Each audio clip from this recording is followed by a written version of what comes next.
Greetings, greetings, family. Rising you all up every time. Sister Shanice in the house, coming to you live and direct for another Ujama Day show.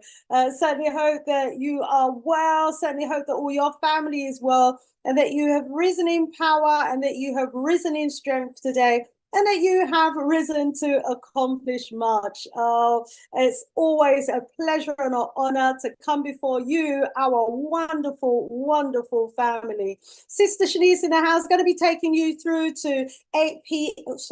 From 8 through to 10 p.m. today. We have our special guest, Brother Ldr Mbandaka, in the house. He's going to be coming to you very, very shortly. For those of you who was with us last strong, you will know that he delivered a powerful presentation, as he always does. And so today is not going to be any different, I'm sure.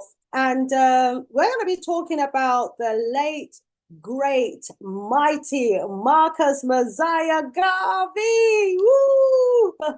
Yes, we're going to be talking about Marcus Mosiah Garvey today. And he is just phenomenal. And so there's no way that we can talk too much about Marcus Garvey. And the entire month has been dedicated to that great man. And that is because, the Al-Qaeda revivalist movement has said, look, we've got to dedicate the entire month to Marcus Garvey. And it's just caught on. And so many organizations up and down the country now do precisely that. Okay, so I'm just going to grab the link, and I'm going to be posting the link in the background as I normally do, just so that family members and friends can actually get the link and join us today. If you are already logged on, please do share the link. I'm going to be jumping into the chat throughout the show today. So that's where you leave your comments, your thoughts, your opinions, your statements, and I'll get to them throughout the show. So if you have any questions, anything like that, you can be part of the show by being in the audience, okay? So to be in the audience, you do need to log on, okay? So make sure you log on via your own YouTube channel, yeah? And that way you will be able to join us in the audience. And it's always great to get audience participation. So looking forward to that throughout the show today. We've got so much that we're going to be bringing you. I've got an appeal. I've got information about events that's coming up.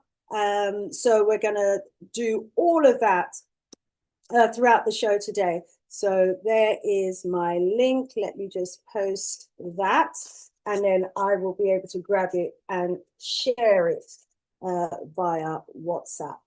Okay, fantastic. There it is. So as you come in the chat, please rise up, rise me up, and rise up Brother Ldr Mbandaka, who is in the background and is going to be coming forward very, very shortly. I can see we've got Tuko Pamoja in the house. Rise up. We've got Kwame Oboje in the house. Rise up, rise up. Oh, fantastic. Great to have you both in the house. Great to have you back, Brother Kwame. We've missed you for a couple of strongs, as you know. And it's always wonderful when we have our family members joining us today. So our special guest today, as I said, is going to be Brother Ldr Mbandaka. And we're going to be talking about the life, works, vision, and legacy of the late, great Marcus Mosiah Garvey, the man whose vision liberated nations, the man whose vision made leaders out of leaders, made phenomenal leaders out of leaders like Kwame Nkrumah and so many more, the man whose works has actually inspired people globally around the world. It's his month this month. It is his Earth Strong this month, the 17th. So, we have to give credit where credit is due. And this great man deserves more than we could actually do for him today. So it's an honor to be able to talk to him about the show, to talk about the great man on the show today. So as you come through the door, please do give us a thumbs up. That way, we can help to spread the words about the great works that we are all involved in, all engaged in here on the Sister Shanice show platform. Okay, so our beloved Ldr Mbandaka may actually be ready behind the scenes for me to bring him forward. And so let me go behind the scenes and do just that. Let's see if he's ready. Let's see if he's ready for us to welcome him behind the scenes. Rise up, brother Ldr Mbandaka. When you're ready, turn your video on. Yes, there's the man himself. Greetings, brother Ldr Mbandaka. Welcome. Tendai Mwari, Sista Shanice. Tendai Mwari. Oh, awesome. Great to have you back, as always, because you always just fill us with so much knowledge and wisdom. It's great to have you in the house. And you see that scarf there? I was looking for my one, you know, but I leave it too late to look for me. I look for it, me say, wait, let me show me see it in the wardrobe the other day. Look how I want it now, me can't find it. So yes, well, I'm glad you're sporting Garvey's colors. It needs pride of place, my dear sister. So you know where to put your hand on it when you need it. Did it? I had it hanging on a hanger, long time in on. I just the other day I see it, and I must be move it. After I see it. I know it's sure. So, but anyways, please tell us what those colors signify. Tendai Mwari. Tendai Mwari. Rumbidzo Kunamwari, Africa, to the God of Africa be the glory. Let me just give opening, my usual opening. Regai mazwi andino taura ne pungwaze mungu mangu. Zinzikwe ne mimwari. May the words of our mouths and the meditation of our hearts be acceptable in thy sight, O Jah of our creation. Mwari kumbore rai Afrika ngai simuzire zitorayo nzwai miteru yedu isumuriayo itumuriako uyamoya komborere uyamoya musmene isumuriayo itumuriako tendai mwari Jack, God bless Africa. Lift up the name of Africa on high. Hear our humble prayers, oh Mario Jah. We, the family of Africa, we, this family of Africa. Come, Great Spirit, come and bless us. Come, Great Spirit, come and be with us. We, the family of Africa. We, this family of Africa. Tendai Mwari. Tendai Mwari. Tendai Mwari. Mighty family of Africa. Tendai Mwari. Spirit is in the house. The spirit of our ancestors, all our lineage, the thousands and thousands of spirits are in the house. Thank you so much, Brother Leader. And for the salutation, Garvey lives. Garvey lives. Garvey lives. Garvey lives. Garvey lives. Mosiah lives. Mosiah lives. Mosiah lives. Mosiah lives. Mosiah lives. Hail him indeed. Tendai Mwari. Tendai Mwari. Just to greet everyone, royal elders, queens and kings, princesses and princes of great Mama Africa. I bring greetings as always in the most precious, powerful and bountiful name of our motherland, Al-Kebulan, Mama Africa, in the sacred spirits of our most gracious ancestors, and in a prayer for oneness, hope and prosperity for all African people upon the face of Mother Earth. Rumbidzo kunamwari Africa, to the God of Africa be the glory. Now to your question, my dear beloved. Hey, rise up, rise up. I must say what a opening there. Give thanks and praises. And I must say what a blessing it is, as always, to be on your show, to be in your presence. When I'm in your presence, my dear sister, I feel I'm in the presence of an African spirit that is being guided by Muzimu Mukuru, our great ancestors. When I'm in your presence, my dear sister, I feel I'm in the presence of an African queen who truly loves her people, who works daily for her people. And so I'm always full of awe and respect for you. And in that context, I'm always full of respect also for your king, Brother Errol, who is always at your side. And that's how, as it should be.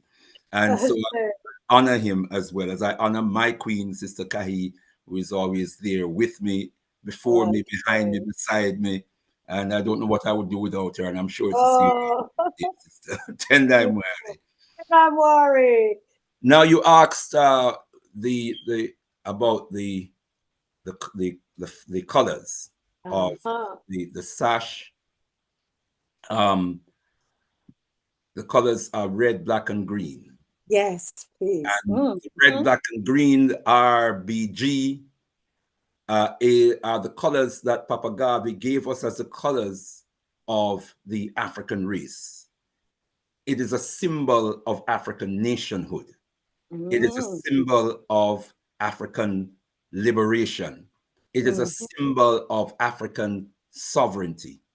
The colors red, black, and green were the colors of the flag that was designed in 1920 and was presented at the Universal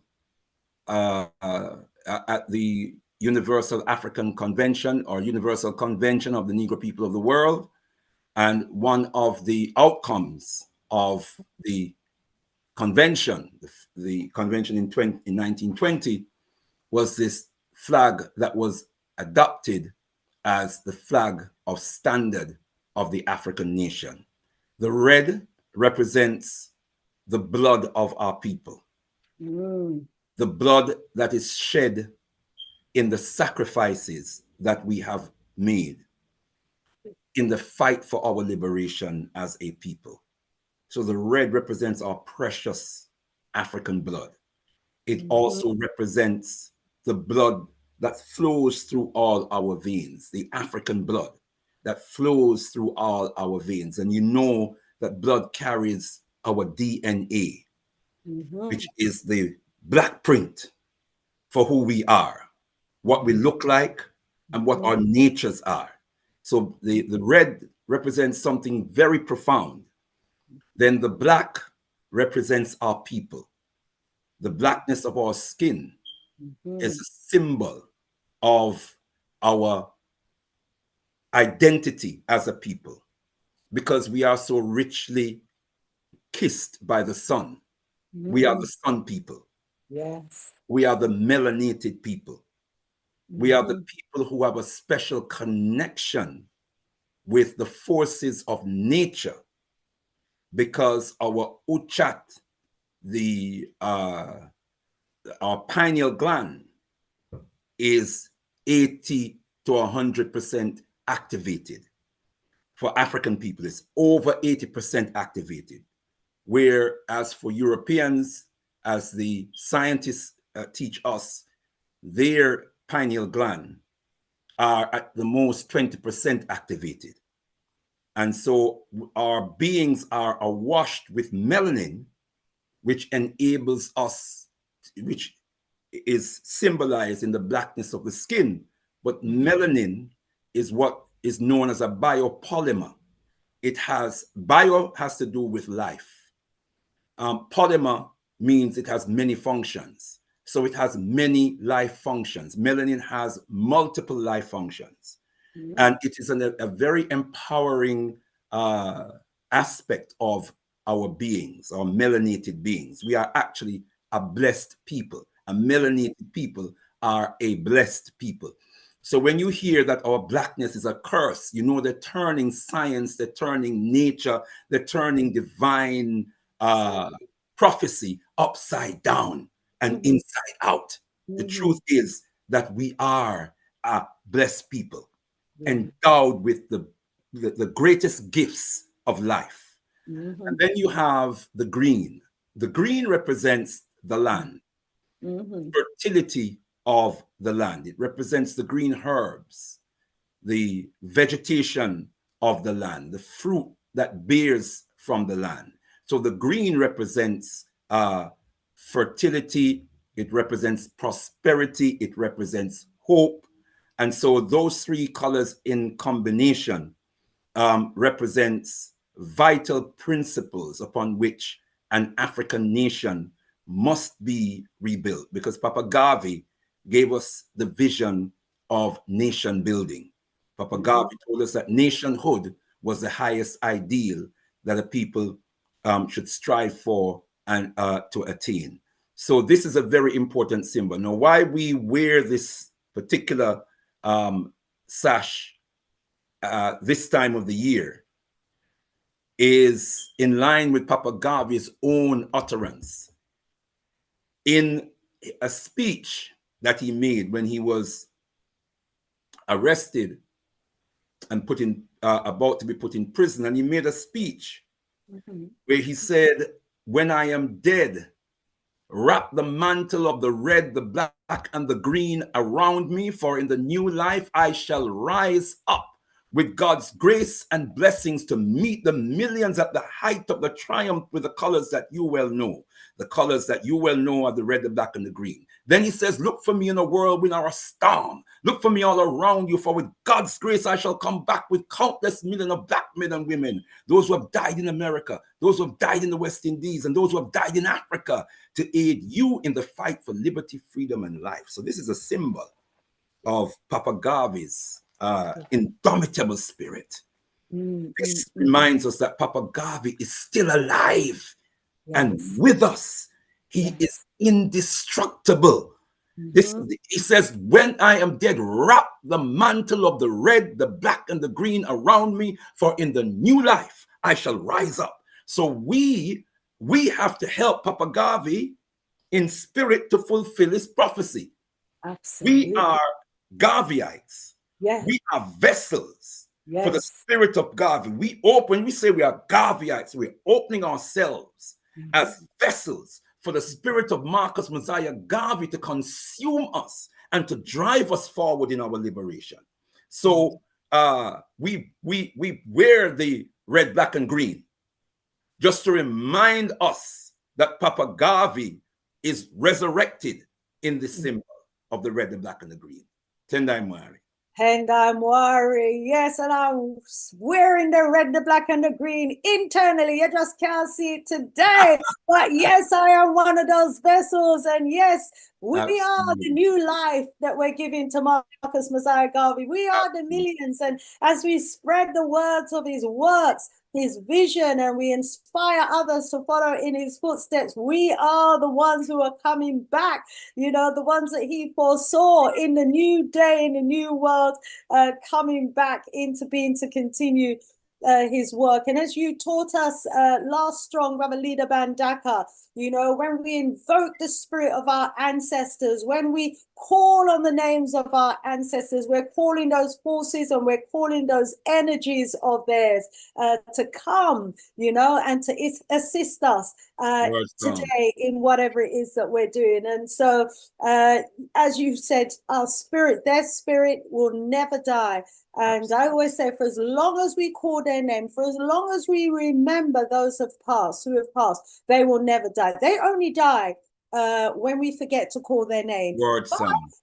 Even though they may die because we forget to call their name, their spirit never dies. Their spirit lives on. So, and I'm saying to someone today, we're never alone. I just want to say to crown that point that you made, that when we call their names, we energize that spirit, we empower that, we add power to the spirits of our ancestors. So even though their spirits are there, each time we call their names and pour libation to them, we inject more energy and more power into their spirit. Tendai Mwari. And they in turn energize and empower us. It's reciprocal. Tendai Mwari.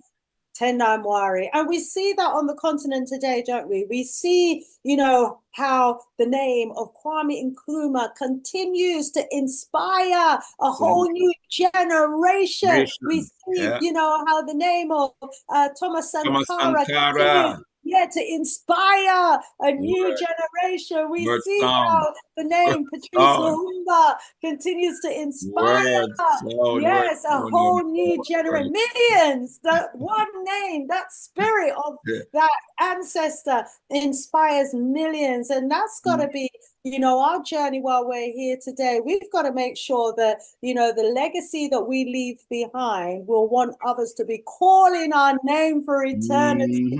Over 100 years since Garvey Word. till I Word. call him near. Wow, wow, Absolutely. wow. So we'll be Absolutely. going back. Go ahead. I'm just going to go to the chat and welcome our audience and let's get the mood of the audience in the house, shall we? I'm pleased to say we've got Kwame Aboje back with us. He disappeared for a little while and we missed him. So welcome back, Brother Kwame Aboje. He says, I'm looking forward to listening to my mentor and family friend, Brother Ldr Mbandaka, and the rest of our Kabilan family. He's rising us up. He's saying, Tendai Mwari, Akwaba. And he says, the Honorable Marcus Mosiah Garvey is an amazing Pan-African leader and hero who put his life on the line for Africans globally. Yes, he did. He's rising up your queen as well. Sister Kaya, who's hopefully in the house as well. And our brother says, Tenamari, brother leader, what an inspiration. Baba Garvey, a phenomenal Pan-African leader and hero, and Messiah is about. Ah, yes, he is indeed our great hero, one of our great heroes. Rise up, Tuka Pamoja. Great to have you in the house, rising us both up. Brother Ldr Mbandaka, want to rise up? Yes, Kai in the house as well. Tendai Mwari, sis, good to have you in the house. We've got Miriam Williams in the house, rising us up and says, Garvey lives. Garvey lives. Garvey lives. Miriam says, Ashe, hail him, hail him. We got Joy in the house as well, hailing up the king. Rise up, brother Kwame. We've got first time in the house saying, accept my positive, energetic vibes to your channel, Sister Shanice, spiritually accountable FLR from Chicago, USA. Give thanks to the one, the creator, worthy of all the creation, the judge, the juror. Welcome, welcome, first time. Great to have you in the house, all the way from Chicago. Absolutely welcome. First time says, just checking in on the spiritual family, listening with discernment, Sister Shanice. Stay connected. Yes, indeed. And please do, everyone, give us a thumbs up. First Connected is reminding everyone to give us a thumbs up. Kate Sofa, great to have you in the house as well, saying hello, Shanice, in the chat. I'm here making my lunch and we'll sit down to eat while I watch soon. Isn't that wonderful? So Kate Sofa is somewhere in the world where it's lunchtime and can actually watch us as he eats their lunch. And she says, there's a park made in honor of Marcus Garvey here in my neighborhood of Harlem. I also live in walking distance from where Malcolm X gave his final speech. Rise up, rise up. To everybody in the house, I'll come back. Brother Jeffrey, welcome. I'll come back to more messages. Sound of Music 33, welcome, welcome. Saying Reparations Day was beautiful. Galaxy is making history as we type and as we speak. Rise up, Sound of Music. Did we meet? Brother Ldr Mbandaka, let's speak very briefly about Reparations Day. I know, unfortunately, you were unable to make it, but as you can imagine, it was an incredible day. The spirit that was in that space, wow, the energy, it was beautiful. It really was. I met so to those of you who don't know, I'm also a radio presenter on the Big G Galaxy Afiwi, the only de-brainwashing station, alongside Brother Ldr Mbandaka, who's also a presenter on that radio station. And I was there at the Galaxy store and I met so many silent listeners. It was wonderful. People were coming up and introducing themselves to me. I was doing some book signing there as well. And people were buying my book and I was signing it.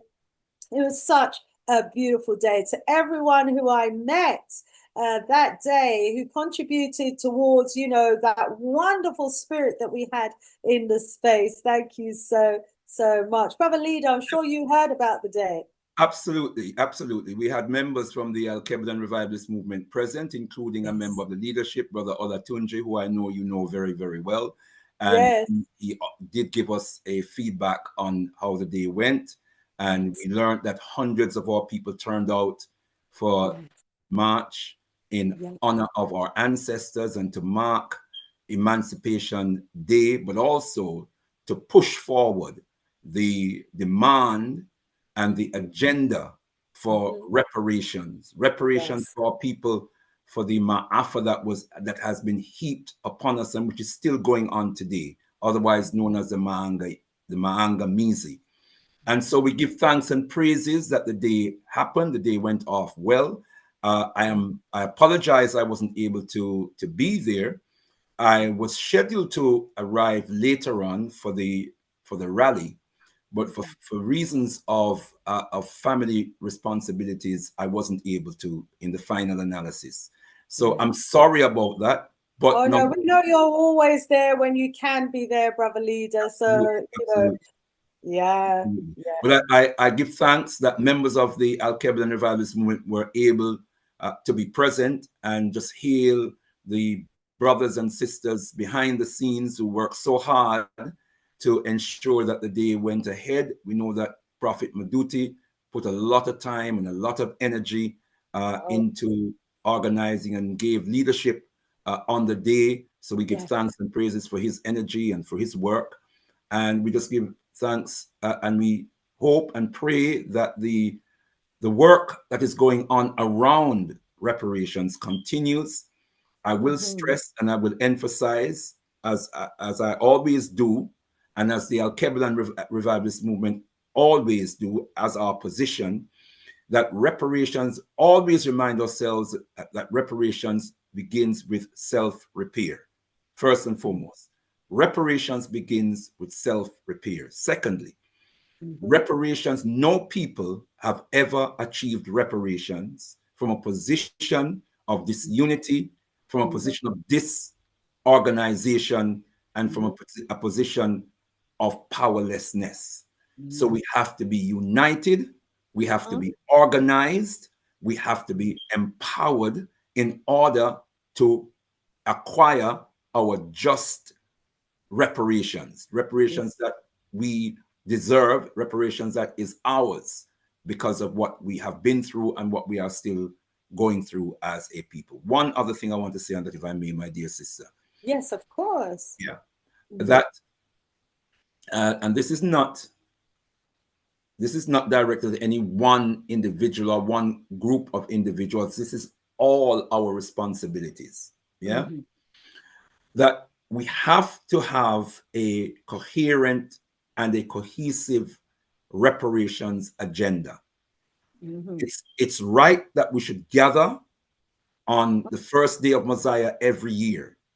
But we need to be clear about what is the work program between March from one year to the next? What is the work program in that time to advance our people's nation building agenda, to procure our sovereignty, to procure our territorial integrity, to procure economic self-reliance? Those are questions that we must ask ourselves, and we must put a program in place to accomplish that. Tendai Mwari.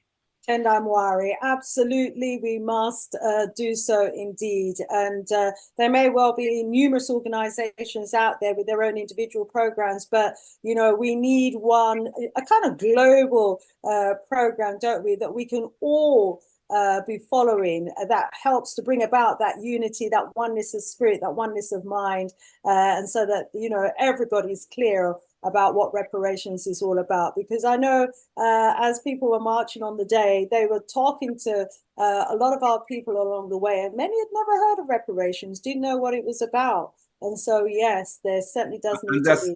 That's another reason why the marches are very, very important. Because because of the flow of information, the dissemination of information, the propaganda machinery that it generates, which is very, very important. Because you always have people who are not in the know. You have new people coming on board, new people coming on Liberation Road. You have young people, children being born every day, young people growing up through different stages of puberty and just learning, you know, and if they're in hearing range and viewing range of a force of Africans chanting anything, it's bound to have an impact. Bound to have an impact. Yes. So no worry.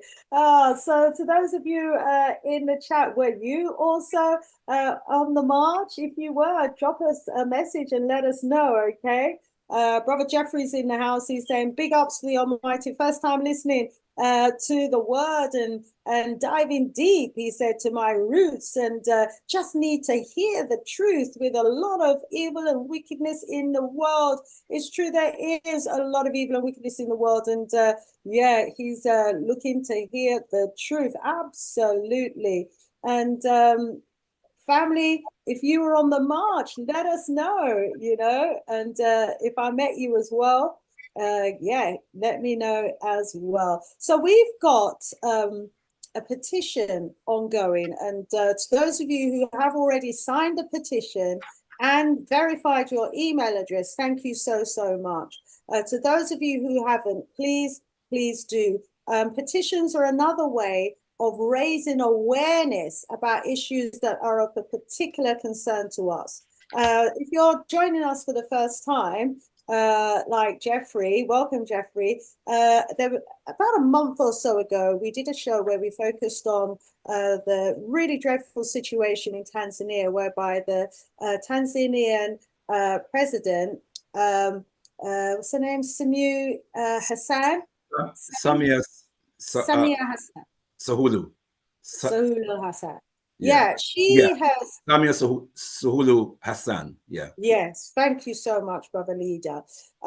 She's been having negotiations and discussions with the UAE about giving them 1,500 kilometers worth of indigenous land in the heart of Tanzania that is currently, you know, was occupied by the Maasai people. Now, the Maasai people, an indigenous group of Africans with their own beautiful cultural way of life, have been living on that land and in that vicinity for probably thousands of years.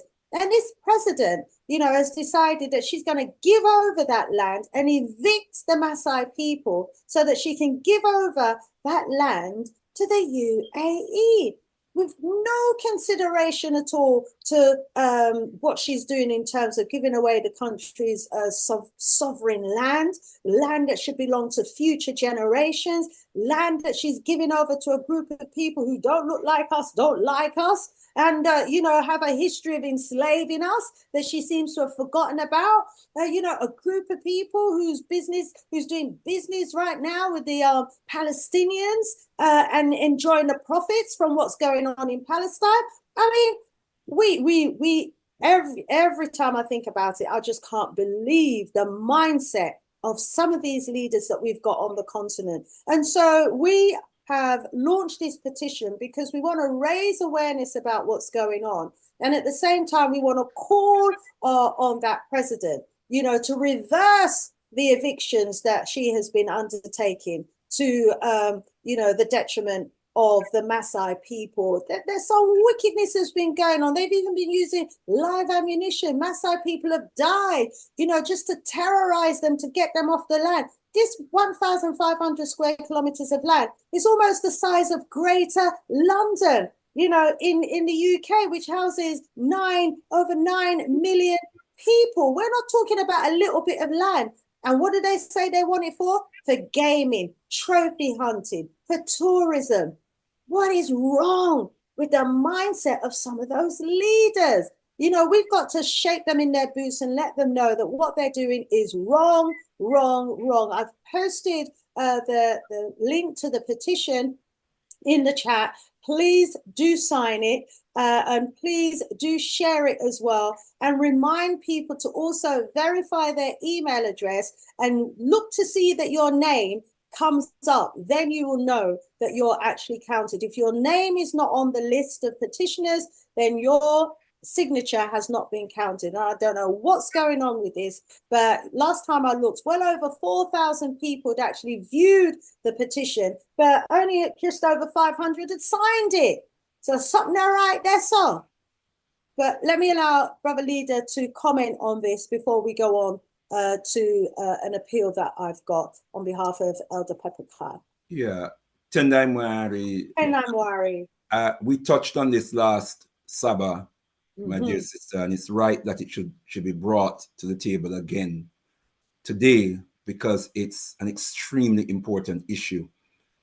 We can only hope and pray that our Maasai brothers and sisters will, and their campaign will grow from strength to strength, that they will have the willpower to drive them forward, that they will prove to be insurmountable in terms of the level of resistance that they will wage against the government, who in this instance is not a government serving and protecting and preserving the interest of our people.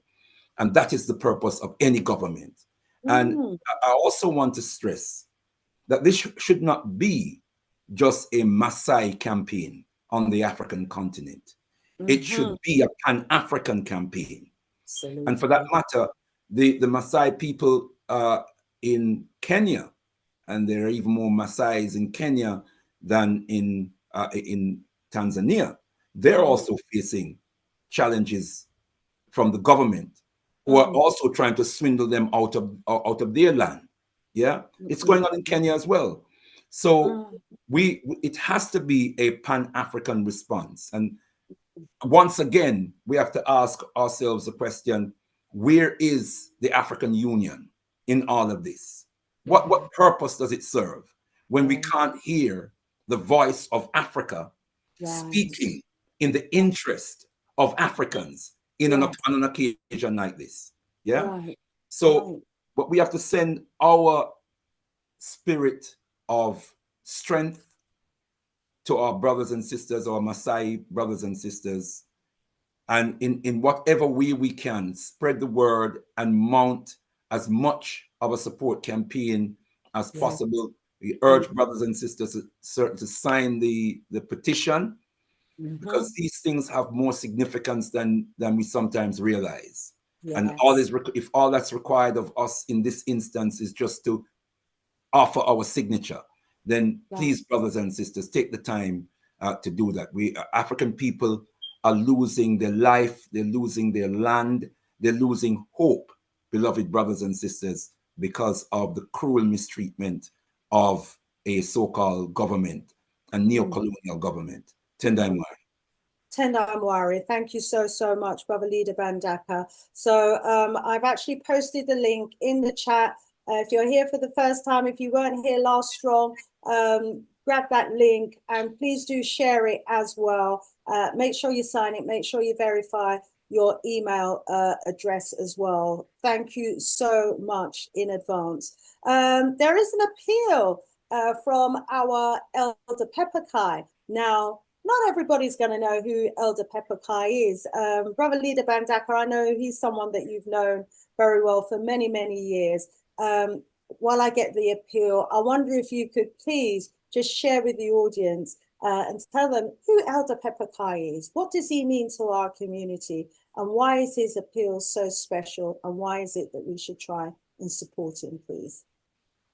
Tendai Mwari, well, you're going to present the appeal, my dear sister. In the meantime, just to say, brothers and sisters, you have heard, anyone who has heard me for any significant period of time will know that at some point in my pronouncements, I'm going to mention the Pan-African Congress movement and the role that it played, the fundamental role that it played in transforming my consciousness and shaping my consciousness into the nationalist Pan-Africanist that I am today, and even the African spiritualist that I am today.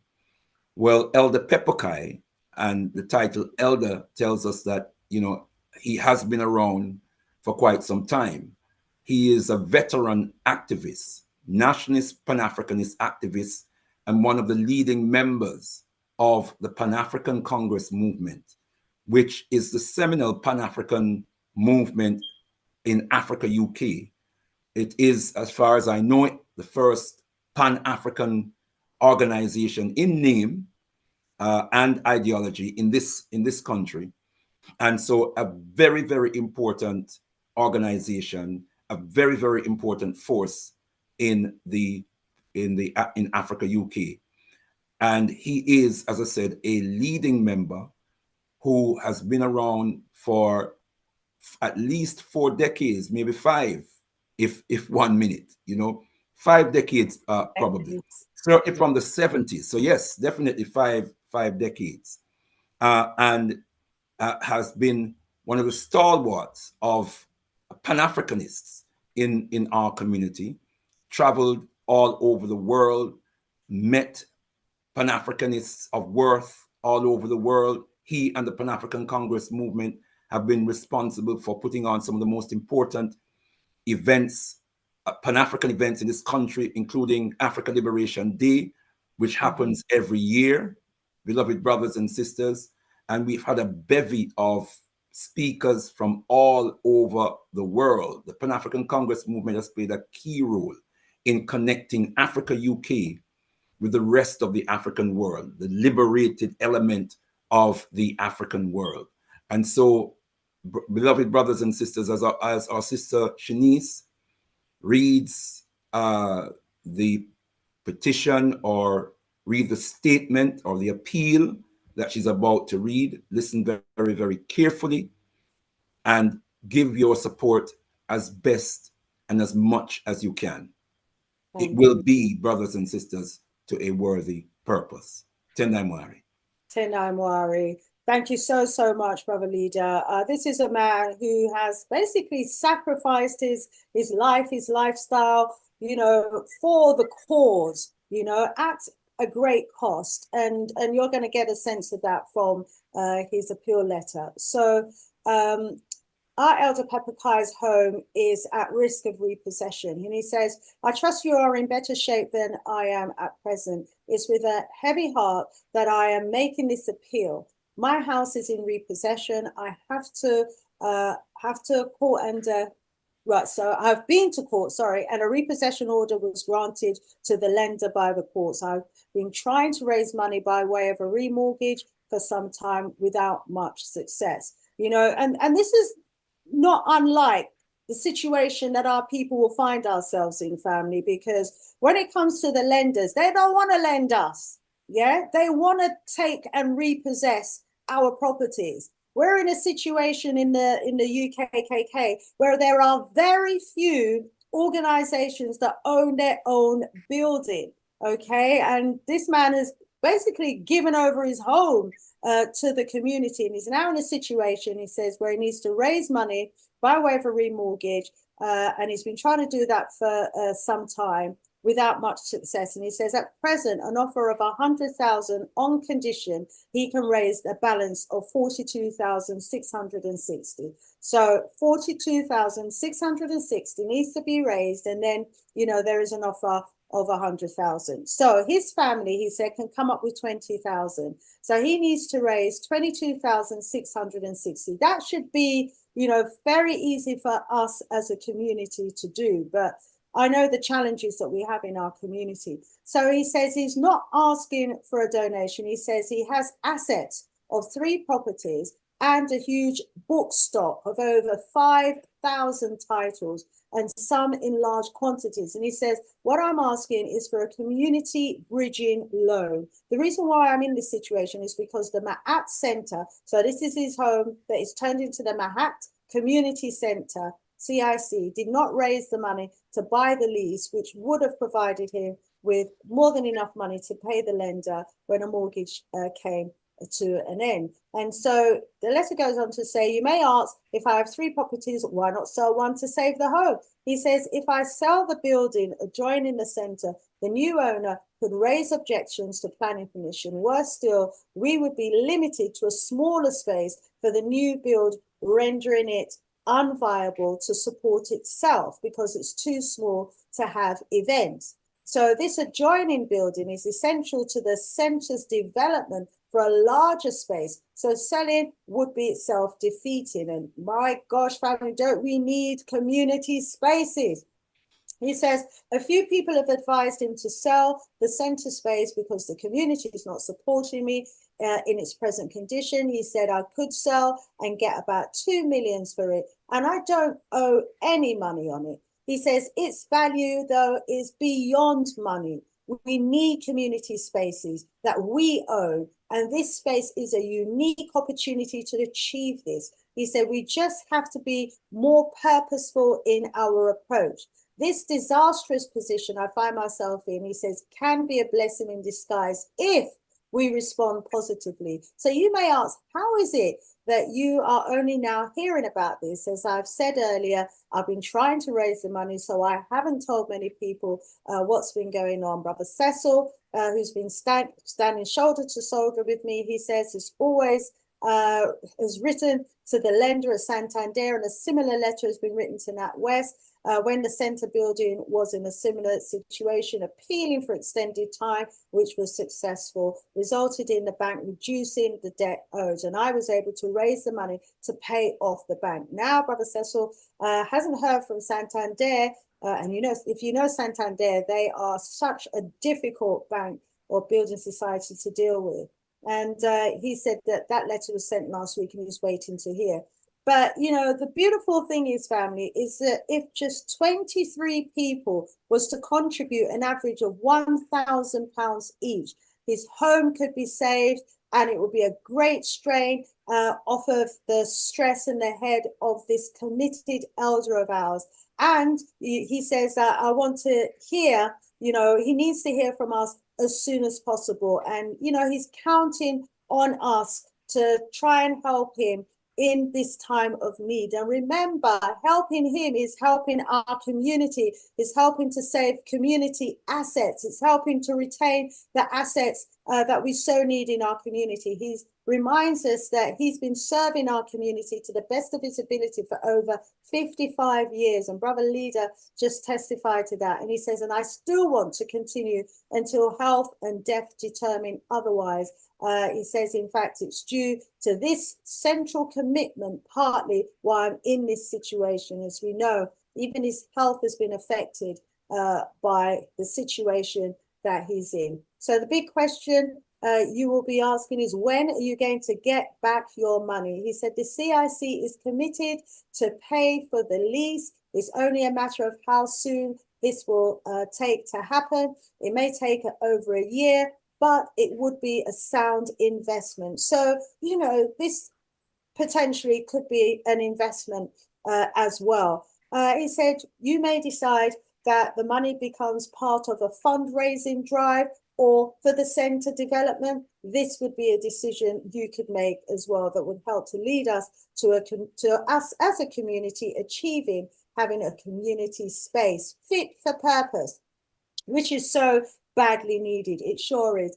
You know, there's a bit more here, but basically, family, you know, if we could just raise £1,000 between us and be one of the 23. I know, you know, at least one of the 23, we're down to 22 already.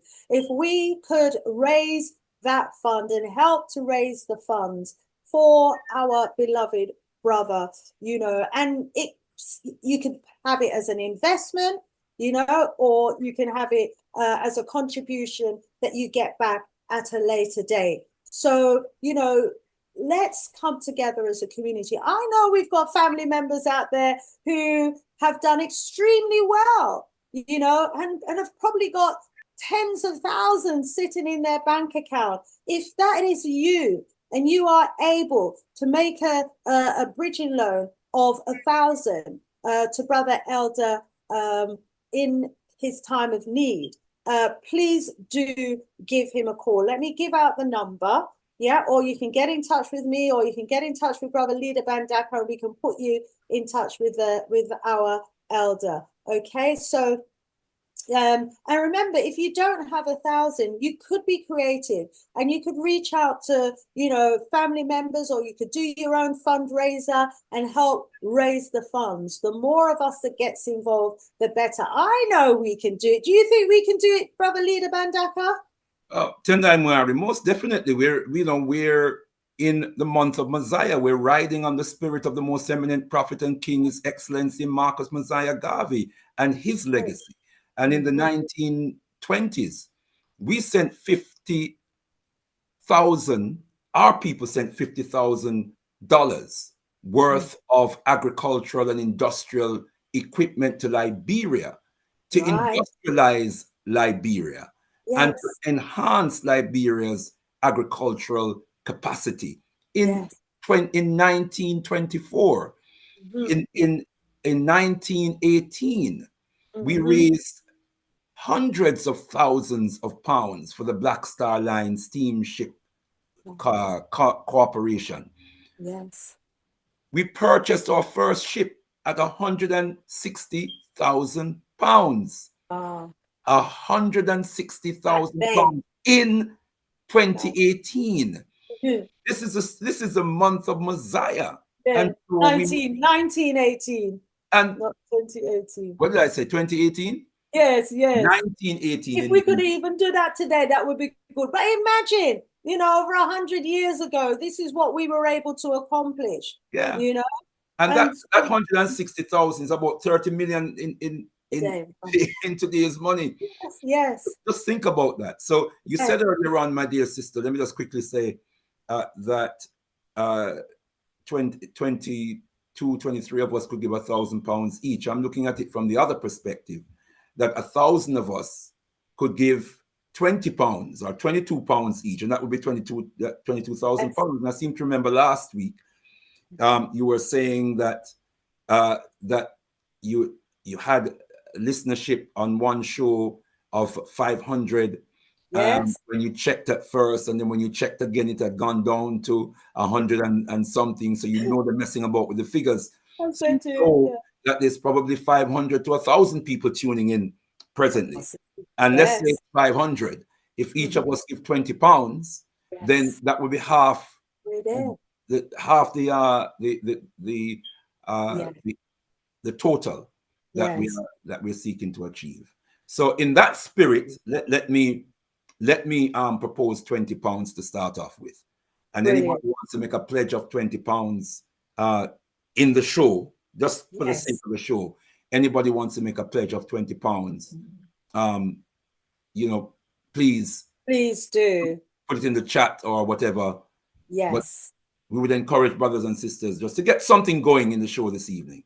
In the spirit of Mosiah, in the spirit of Mosiah, Tendai Mwari. In the spirit of Mosiah, Tendai Mwari. So let me give our brother's number. I post it in the chat as well. For those of you who might want to, you know, contact him directly and ask for his bank account details, put the £20 into his bank. Let me give you his number. So I'm just going to post it in the chat. There may well be some of you who, I don't know, maybe can't see the chat because you've not logged on. So the number is 07. Oh, let me give it to you UK style with the area code. So it's going to be +44 795 605 2821. 2821. Let me put on my glasses and make sure I get the right digits. What on there? Right. +44 7956 052 821. Okay, family. So that's the number for our beloved Elder Peppercai. And, you know, you've heard Brother Leader speak about him. He has been serving our community for well over 50 years, 55 years, in fact. He's now an elder. He doesn't need distress and distress.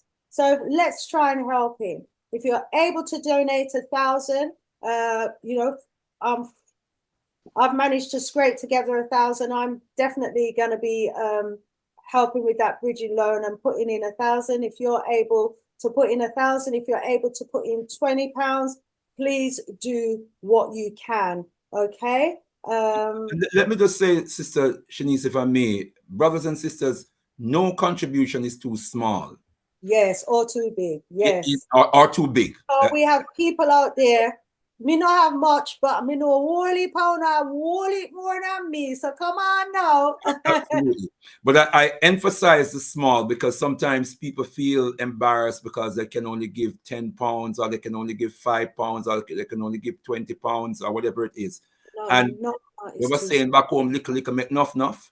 You would yes, and the next one, every little make a muckle. And one cocoa full basket. Yeah. You would be surprised how it mounts up. And another thing that helps tremendously. Yes. And I'm speaking from experience because we've been down this road as a movement on numerous occasions. Yes. When people pick up the phone and call other people and say, look, this situation is happening in our community. There is an appeal. You testify on behalf of the organization, the individual, whoever, and you speak to that person, a friend, a relative, and people are always going to be willing to give, no matter how small or how big. People will make contributions. And thousands of us have been through the Mahat Community Center over the years for, one event or another.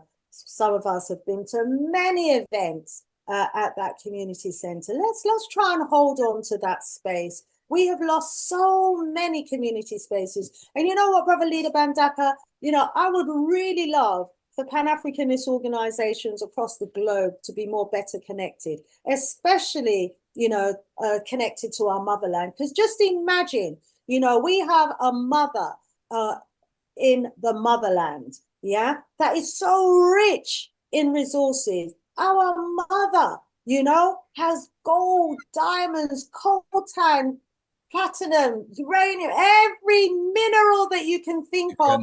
Our motherland is rich. And here we are in London begging for just £20 or whatever people can donate so we can hold on to one building, and we need to make those connections so that, we can get, some of the access to some of the finances and the resources that our mama land, has been so richly endowed with. And if we are able to establish those connections, and have our brothers and sisters invest here, in the UK, in buildings, that's an investment that we can then return to the motherland as well, in terms of infrastructural development, business growth, etc., because their investment here can turn over and realize, great sums of money, and so we do need to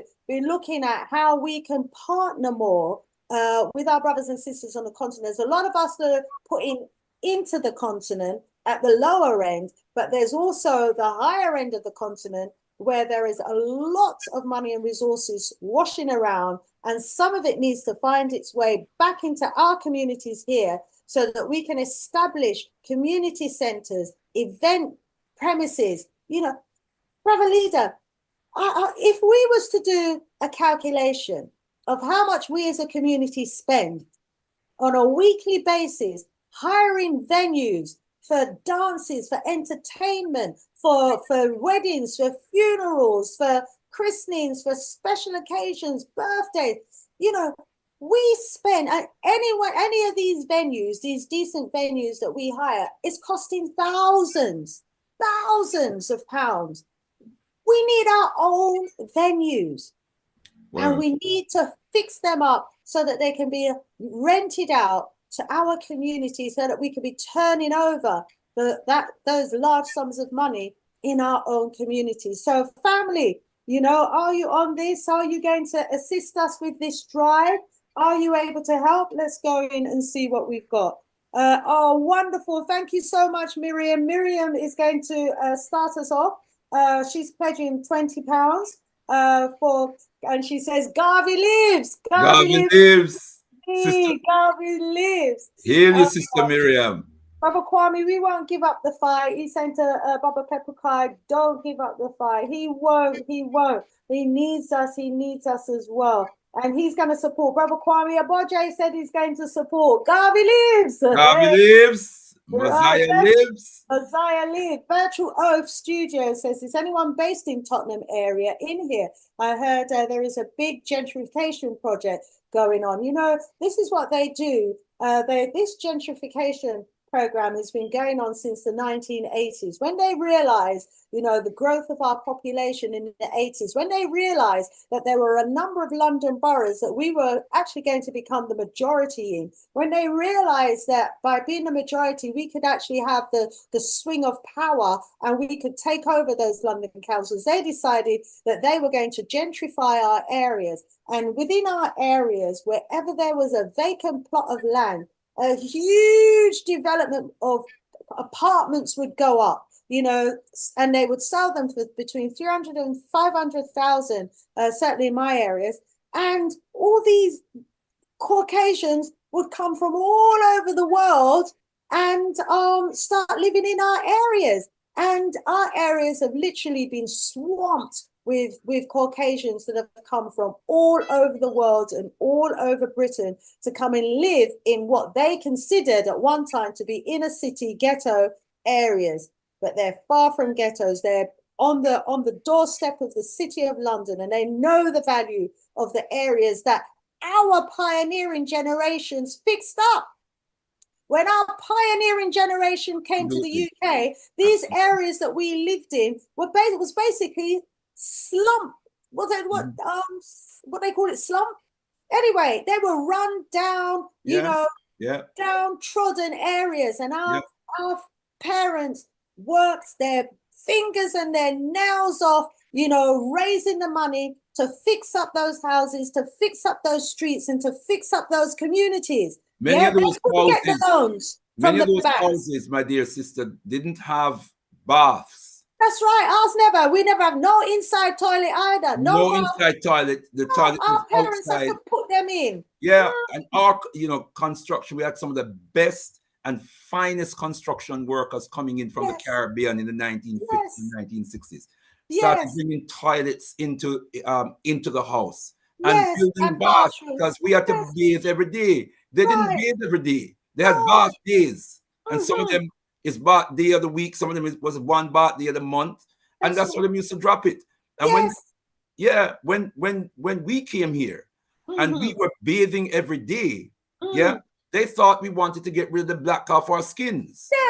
They didn't understand that it was just our personal hygiene, just basic personal hygiene. True. And that's a fact. It's true. My elders told me this story. Yes, I know the story as well. And Brother Leader, just to jump in there as well. That's why they never have the bath in other house. They used to bathe in the kitchen sink.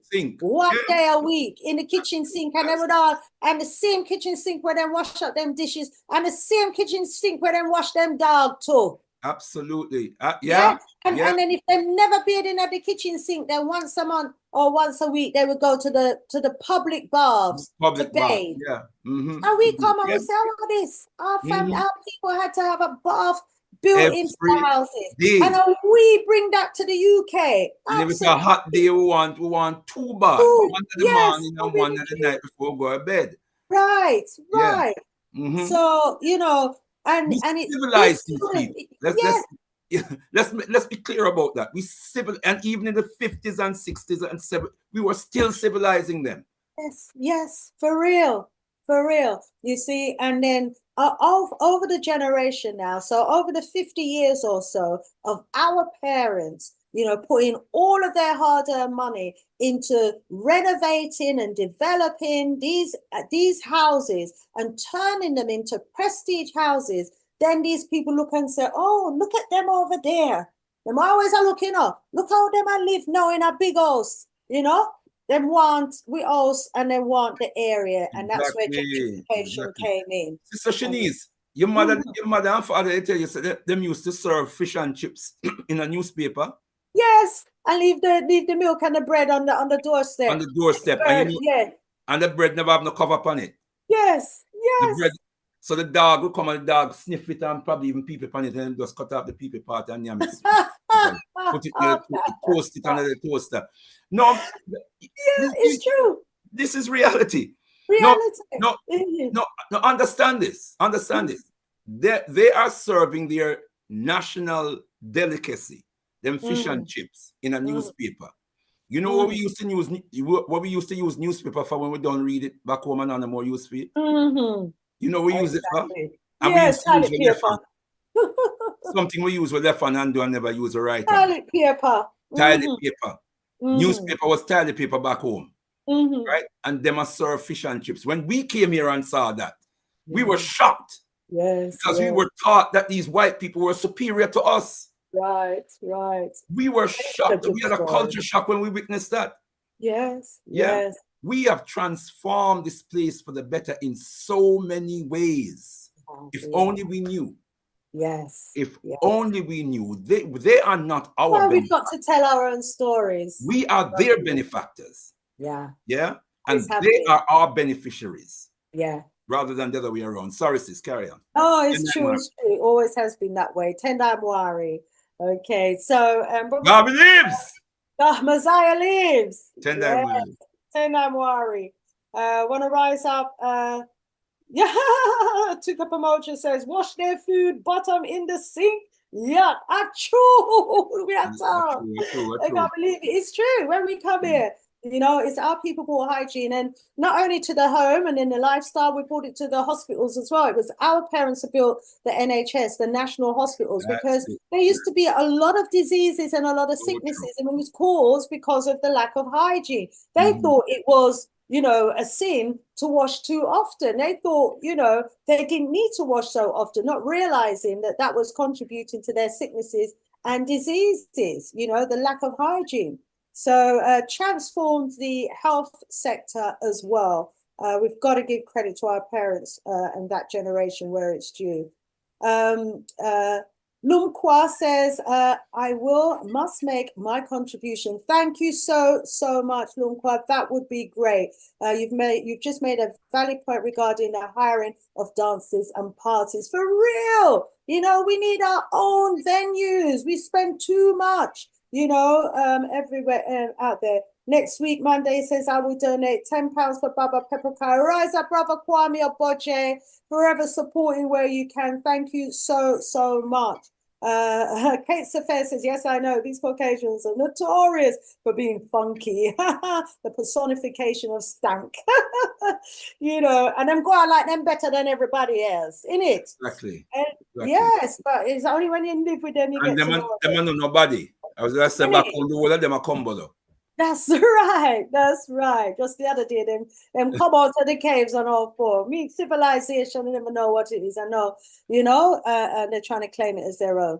Another way that you can support Ldr Peppercai as well, family, is by coming to this event. So on Friday, Saturday, the 16th of August. On Saturday, the 16th of August, there's going to be a children's book fair event.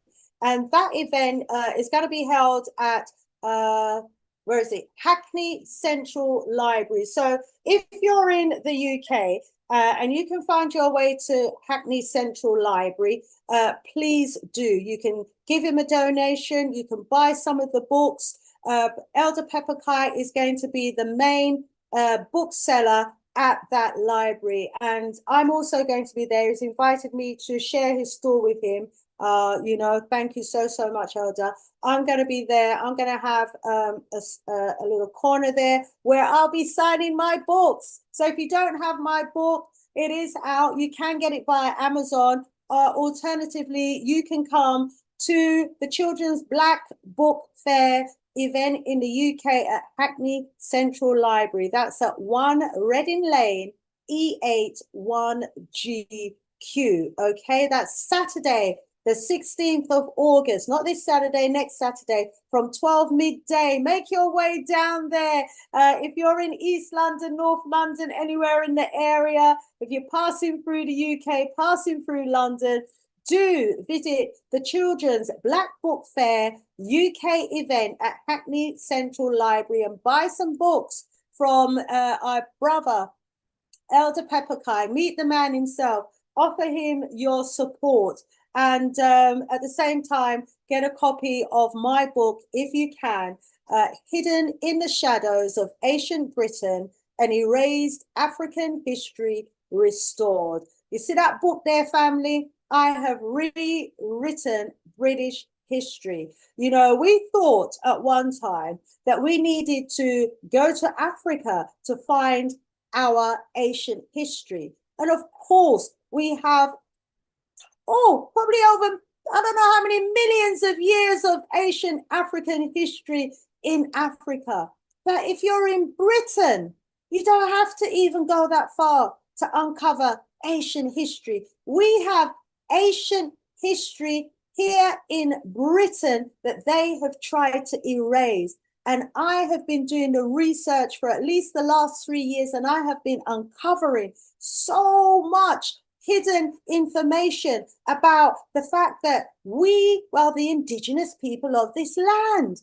Yes, family, before white people were even in Britain, we were here. We were here at least 44,000 years ago. And there is indisputable, irrefutable evidence, archaeological evidence, documented evidence, genetic evidence, linguistic evidence. There's so much evidence of our existence here in Britain, and we need to claim it. And the information is in my book, the sources that I've used to base that information on, the archaeological evidence, etc. It's all in my book, okay? Get that book. Let's start teaching true history to our children, our future, okay? We have been taught a lie about our history. They try to make out we just come here with the Windrush. Well, we were talking about Garvey being here back in 1919 and the movement that was happening back then. So they'll say, oh, yes, yes, some of you were here 1919. Well, hang on a minute, you know, we were here during Victoria times. And they might say, oh, yeah, well, there were a few of you during the Victoria times. And you know, we'll do more digging. And we'll go, oh, we were here during the Tudor time. We were here we came in with the Saxons. We were here then as well. We were here actually at the turn of the century. Then we'll find, you know, if you go back 2,000 years ago, we were here then as well. We were here during the Stone Age era, during the Megalithic era. We were here during the Neolithic era. We were here during the Brass Age, the Iron Age, you know, the Bronze Age. Family, that was us. That history from the Stone Age up to the turn of the century was all our history, right up to the middle of the next century. The 19th century, hold on a minute, sorry a minute, right up to about the 7th century before these people started coming into these lands. The history that we have been told. Woo, woo, woo. Family, it's unbelievable. The extent of the lies is almost unbelievable, and the truth is going to have to be told to the next generation, because our generation, you know, we ain't even going to be able to cope with the extent to which these people have lied to us. So anyway, get the book, find out for yourself the truth of the history that we have in Britain, England, Ireland, Scotland, Wales, and the British Isles. Yeah. My surname is Lindsay. There was even a county with the name of Lindsay. I found my family crest, and it's got a Moor's head on it. The Lindsay family crest has a black Moor's head on it. I haven't even started writing about that yet. Family, do the research. They lied to us and told us that we took their names. When they came out of the caves, they didn't have any names. They didn't have any culture. They didn't have any language. And we were already here. Yeah, we brought civilization from Africa to Britain. Yeah, they took our names. We were put into enslavement with our names. Trace your family lineage. You're going to be shocked. You're going to be shocked, family. And those of us that came directly to the Caribbean from Africa was only some of us. There were many of us that's how they emptied England, Ireland, Scotland, and Wales of the black people back in the 1600s. They put us on those plantations that they call the New World. Imagine. I haven't even reached the 1600s in that book. There's so much to our history. I've only got up to the turn of the 1st century. There's so much more to come, family. You're going to have to unlearn everything that you've learned in order to be able to begin to overstand the extent to which we've been lied to. So get the book. It's a start. I've given us back our Stone Age era. And that's where we start from in the book. So I'm going to be there at Hackney Central Library on Saturday, the 16th of August. Please do join me there. I look forward to you joining me on that day. Okay, there is another event that I really want to mention as well. And I've got to big up Bird Legs of Rasta Gallery. I don't know if you know Bird Legs, Brother Ldr Mbandaka of the Rasta Gallery. Well, every year, you're on mute, Brother Leader. Every year he does an event in celebration of Marcus Mosiah Garvey. And let me stop share and find the ad for that event. Let's minimize that one there. And I've got to rise up Elder Birdlegs. He does so much work in our community. There's so many great ones in our community, you know, who are doing such magnificent work. Brother Leader, before I go over to the Black Perspective event, is there anything that you want to add to the Peppercai appeal, or to encourage people to buy the books at the book fair event? Yes, Tendai Mwari, we're still riding on the spirit of Mosiah, and Papa Garvey, a great visionary. He was a problem solver. He never saw problems, or he never dwelt on problems. He focused on solutions. He always saw a way. And the answer was always in the mobilization of the people. Yes. His solution was always grounded in mobilizing our people, mobilizing the agency of African people, mobilizing the collective power of African people. And when we pull together, brothers and sisters, and pool our resources and our effort, we can solve every problem. And this is a problem that is surmountable. It's not by any means an insurmountable problem. £22,000 is not an unreachable sum or an unobtainable sum of money if we all pull together and we all make, you know, as healthy a contribution as we possibly can. And we understand that we are feeding into a piece of real estate that is there to serve our community, to provide something that is all too rare in our community, where there is an African source that's owning property that is designed for the service of African people. So that's invaluable, beloved brothers and sisters. And so whatever we can do to assist Elder Peppercai to resolve this challenge that faces him at the moment, we must do, beloved brothers and sisters. The book fair, again, I would encourage brothers and sisters to support that.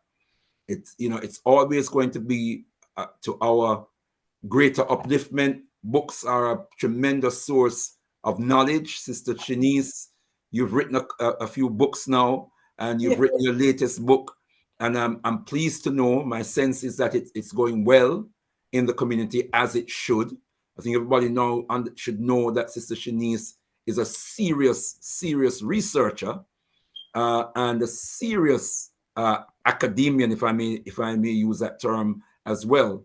And she's going to dig deep to unearth our hidden historical treasures. And so, brothers and sisters, buy the book and encourage others to do the same.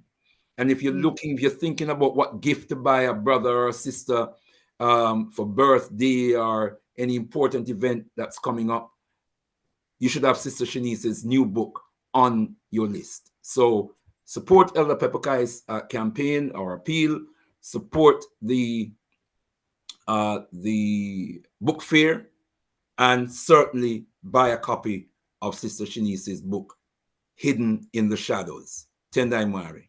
Tendai Mwari. Thank you so much, Brother Ldr Mbandaka.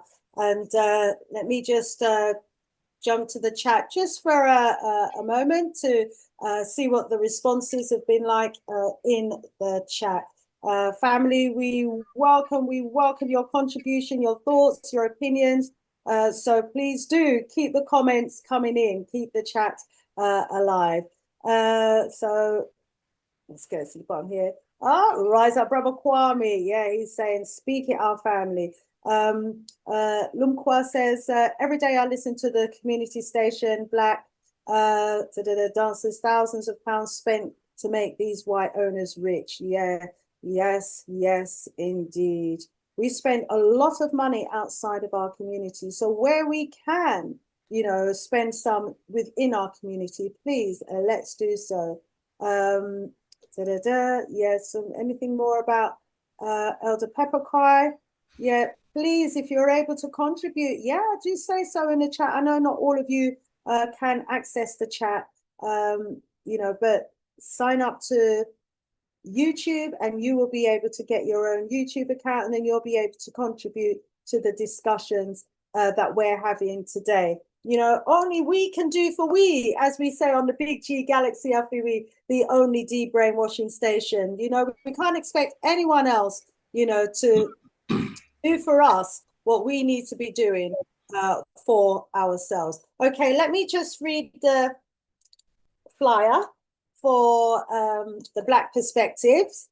Here it is. I'll pull up the advert in just a second. So the Black Perspective and the Galaxy family proudly invites all family to come celebrate the birthday of the Right Honourable Marcus Mosiah Garvey and ancestors Elder Herikuti Imhotep and honouring Sister Zebi Sancha Redmond. So this is going to be happening on Sunday, the 17th of August, and it's going to be at the Calabash Centre in Catford from 3:30 through to 10:30 p.m. So family, please do find your way down to the Calabash Centre. That's at 24 to 26 George Lane, Catford, London, SE13 6HH.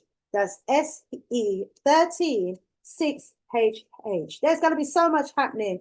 There's going to be poetry, arts and culture, music, Africation, entertainment. Oh, there's so many artists here. We've got drummers, we've got live band artists. There's going to be food, Prophet, Dr. Abu, Chris I, Fire Mwawi, True Identity. Of course, I'm going to be there. I'm going to be co-hosting as well. It's going to be a great, entertaining night for the family. And I really hope that the family turns out to support this event. Let's see if I can pull up the adverts and quickly play that for you, the family. This is Mosiah Month. There are many events happening up and down the country in celebration of Marcus Mosiah Garvey. Make sure you're there. It's gonna be fire. Let me tell you, Black Perspective, bringing love, we do it well. August 17th, that date you never forget. Join us in Catford, the birthday. Join us in Catford at the Calabash Centre. Mosiah Garvey's birthday, we are not the great. Hello, the party is time to elevate. With sisters, let me with great tribute. Under this celebration, gonna shine so bright. Arts and culture, philosophy, and music and poetry, join us, show you care. Line up so fresh, community activists speak. From Prophet Kwaku to the rhythms unique. Come celebrate it together, it's a family jam. From the heart of the people, we all we have. I tell you, spirit go. The Calabash Centre, we don't walk the pole. Drums on fire, but we in the back. Sister Shanice with the vibe, we on track. Messiah and Princess Maketa bringing the heat. Dr. Aburata, this is the can't be no identity vibe in the souls. Papa was saying, Fiasco making a soul. Barry tricks in the mix, feeling the flow. If I tune they feeling the love, let it go. So mark your calendars. It's unknown. From 3:30 to 10:30, good love, full blown. Admissions and donation, children under 16. Get ready for a gathering like you've never seen. Come celebrate. It's a family jam. Oh no, let your spirit go. And the calabash sit up in the hole. The calabash sit up in the hole. I gotta set up in the water. Freshness for him, personal. The rumble and toe. Auntie Jean streets waiting. Come on, bring the flow. Souls filled with culture. Hits up 0796 waiting 86032. For a taste of African Marcus, you know it's true. Experience that day with life so profound. In the spirit of God, we're breaking new ground. And as a youth, we will rise and prevail. The energies are linked together. We set. Yes. So gather your family, bring your friends to celebrate our roots, what we call to do. With love and respect for the ones who came before. The Galactic family.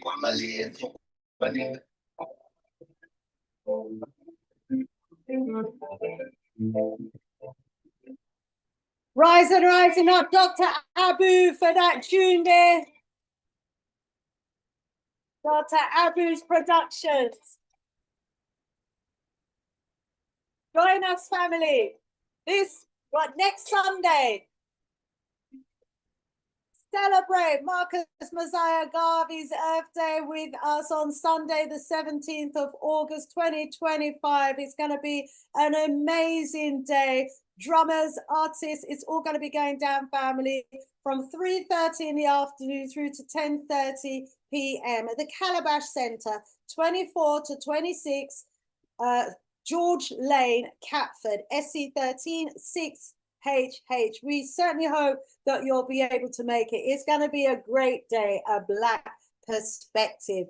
Okay, let's go back into Zoom. Brother Leader, please take yourself off mute. We're celebrating Marcus Mosiah Garvey in so many different ways. Yeah, heal him. Heal him. Hail him. Hail the King. Absolutely. Absolutely. The man who gave us the black print for our liberation, the indomitable spirit of the most eminent prophet and king, His Excellency Marcus Mosiah Garvey, the man who said, look to Africa, let Africa be your guiding star, your star of destiny. The man who built a movement, a tremendously powerful movement, the likes of which we had never seen before and we have never seen since. We're talking about upwards, beloved brothers and sisters, of 13 million. Now, I know most sources will tell you 6 million. If you read Philosophy and Opinions of Marcus Garvey, Volume 3, that book will tell you 11 million. And then you go to the source of Baba John Henry Clark. Baba John Henry Clark says, whatever figure we agree upon as the membership of the UNIA ACL, and don't forget the ACL, UNIA, Universal Negro Improvement Association, ACL, and African Communities League. That was the full name of the organization. And whatever figure we agree upon in terms of the global membership of the UNIA ACL at its peak in the mid-1920s, Baba John Henry Clark says, add 2 million. Add 2 million to that, because there were branches of the UNIA all over the world that were not chartered. So there were groups of Africans who had heard of the UNIA, set up branches of the UNIA in all parts of the world, but were not able to connect with the central organization. So we're talking about a time when there was an estimated 400 million African people on the planet. 13 million of those would have been members of the UNIA. And we have a concept that we call its evangelical sphere. Its evangelical sphere.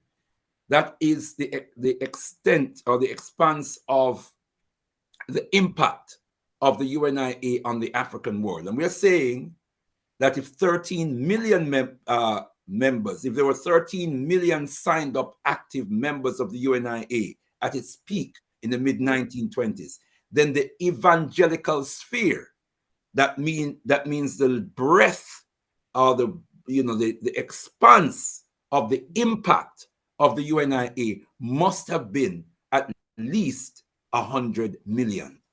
In other words, 1 in 4 Africans on the planet would have heard of Marcus Mosiah Garvey, because each member would have their own individual evangelical sphere. When they evangelize Garvey and Garveyism, it would impact at least 10 people. Yes? So we're talking about over 100 million people on the planet. If we go to the source of the man we call the apostle of Garveyism, the foremost scholar in his lifetime, the foremost scholar on the life and legacy of Papa Garvey. I speak of Papa Professor Tony Martin. And he tells us that there were branches of the UNIA in Africa, east, west, north, south, central. There were branches of the UNIA or UNIA activism. The Negro world spread to the most remote parts of Africa because there were Africans who were coming on ships, sailors.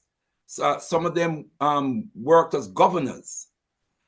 They traveled on ships, and they traveled from Africa to America or to the Caribbean, and they would go back to the motherland, and they would bring copies. They would smuggle in copies of the Negro world, for example. There were branches of the UNIA in Asia, branches of the UNIA in Australia. I was in Ghana some years ago, over a decade ago, and I was there was an Aborigine, so-called Aborigine, native Australian, who was on the radio speaking. He was an activist, and he was speaking about his foreparents, his father or grandfather, I can't quite remember who it was, who was a part of Marcus Garvey's movement in Australia, amongst the so-called Aborigines of Australia. This is something that was on the radio in Ghana. So in the most unlikely places, the name Marcus Garvey, the Negro world, the UNIA ACL was pronounced, was prominent. And yet, beloved brothers and sisters, this was before the time of internet and Facebook, and we never even know what some of them call Instagram, social media. In fact, even TV and radio were in their infancy. Yeah, even TV, something as basic as TV and radio, were in their infancy in those days, and yet Papa Garvey and the UNIA ACL had a tremendous impact. There were 40 countries in the world where there were known Garveyite activities. Over 1,000 branches throughout the world. Over 1,000 branches throughout the world, beloved brothers and sisters. There was Garveyite activity on every continent on the planet. Think about that for a moment. And tell me that this man wasn't an extraordinary spirit force that was sent amongst us to do a divine work amongst our people. And he did it with such power, with such magnificence. That's why we have to honor him. Because all great people honor the greatest contributors to their history or the greatest events of their history. You tell me one person in our history who has contributed more than the most eminent prophet and king, His Excellency Marcus Mosiah Garvey. That's why we have to honor him, because that's what all great people do. You honor the greatest events and the greatest contributors to your great history. But of course, Papa Garvey says, a man is not great until he knows he's great. A man is not great until he knows he's great. A woman is not great until she knows she's great. Wow. Do we know we are great? Yeah. Do we know we are a great people? Do we? And greatness, we can't just proclaim it. Yes, we must proclaim it, but we must back it up with our creative and productive achievements. What's his name? Muhammad Ali used to say, I am the greatest. Yes. I am he proclaimed it, but he didn't stop there. He went in the ring and he demonstrated that he was the greatest. Yes. Time and time and time again. And so we have to know that we are the greatest. We have to know as Africans what makes us great. We have to know what makes us great. And then we have to manifest that greatness. And then we proclaim it. Proclaim it to the world. And who can deny it when we can demonstrate it? You know? So we brothers and sisters, we have the best example. We have the black print of the most eminent prophet and king, His Excellency Marcus Mosiah Garvey, the man who shook up the world in his time. He turned European imperialism, the world that the European imperialists was creating in their own interest. He turned that world upside down. He turned that world inside out. And he was one man. Of course, he did it with the rest, with all of us who were around him, but he was the leading force. Yes. He was, they feared him. They were terrified by him. His very name, brothers and sisters, you couldn't be found with a copy of the UN, of the Negro world in certain parts of Europe or certain so-called colonial territories in Africa. It could be punishable by death, certainly imprisonment, just to find a page of the Negro world. That's how much they feared Papa Garvey and his legacy, his spirit, his power. And Papa Garvey said, brothers and sisters, well, I intend with your help and with God's grace to continue, for my work has only just begun. This is when they were imprisoning him. I intend with your help and with God's grace to continue, for my work has only just begun.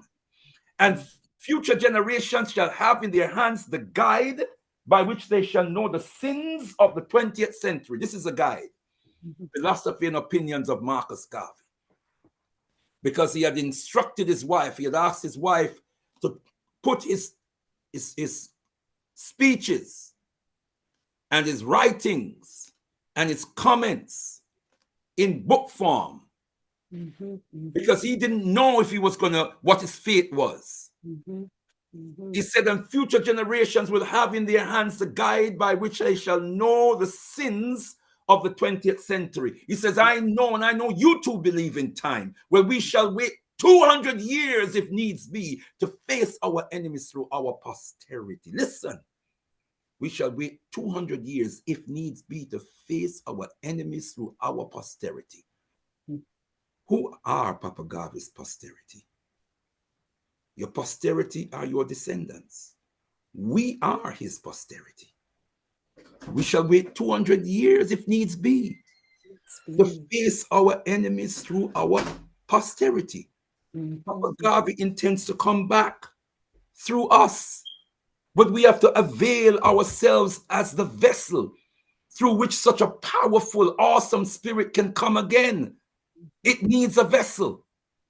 It needs a vessel. He says, if I may come in an earthquake or a plague or as a pestilence or as God would have me, then be assured that I will never desert you and make your enemies triumph over you. He says, will I not go to hell 1,000,000 times for you? Wow. measure of a man going to go to hell.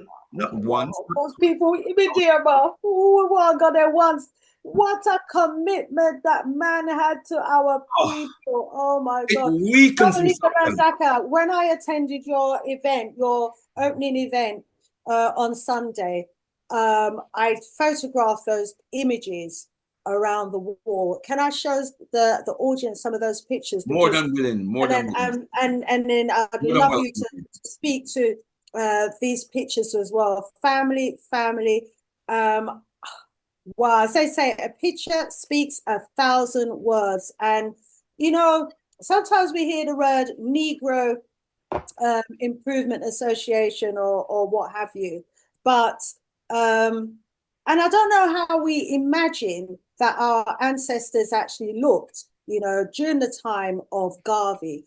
But the beautiful thing is that there are some pictures that we have of how they looked during those times. And my gosh, those pictures are absolutely stunning. Let me just try and get behind here to open it up so that we can get into the right settings, so that you can see some of these pictures. I want you to see how they dressed, how our ancestors in Garvey time, how they carried themselves, how organized they were. Brother Leader, say something about this picture here. What does this speak to you about? Oh Lord, this was back in 1920 something. Let me put on my glasses. Let me just do the salutation before I 1920. Mosiah lives. Mosiah lives. He lived.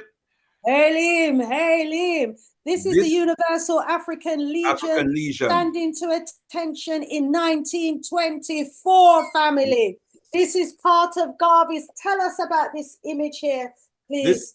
This is the, as you said, the Universal African Legion in formation, and they were a paramilitary force.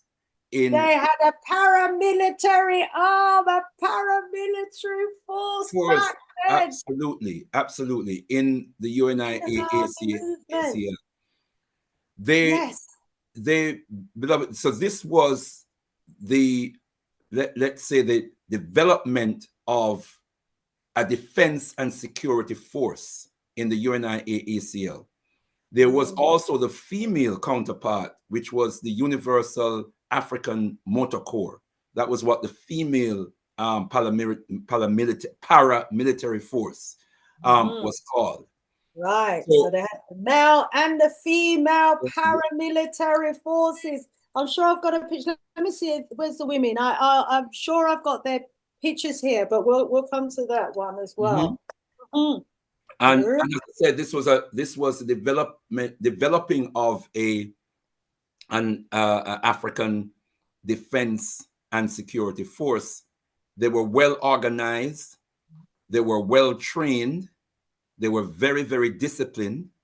And those of us today, many of us will be familiar with the Nation of Islam and their paramilitary Fruit of Islam, for example. This is the forerunner to the Fruit of Islam, because is known is that Elijah Muhammad, the founder of the Nation of Islam, was a corporal in the military ranks of the UNIACL. In fact, our brother, our elder, now ancestor, Baba Ishaka Musa Barashango, in his message, I think it was 1995, in a message he was delivering at African Liberation Day in Birmingham, hosted by the Pan-African Congress Movement. He said he had been to Chicago and seen pictures of Elijah Muhammad in the uniform of the Universal African Legion. I also want to stress, brothers and sisters, that these uniforms were manufactured by the organization itself. Wow, look at All that. of the uniforms. Those uniforms as well. Probably They the shoes as well, huh? Look at those shoes. Well, I've not read that, but it wouldn't surprise me because It was, yeah, because that was what Garvey was all about. that was Look what at our brothers back then, family. Look at organization as well. This here is a UNIA parade, and they're filing past Honorable Marcus Mosiah Garvey and the many UNIA of those garments, leadership.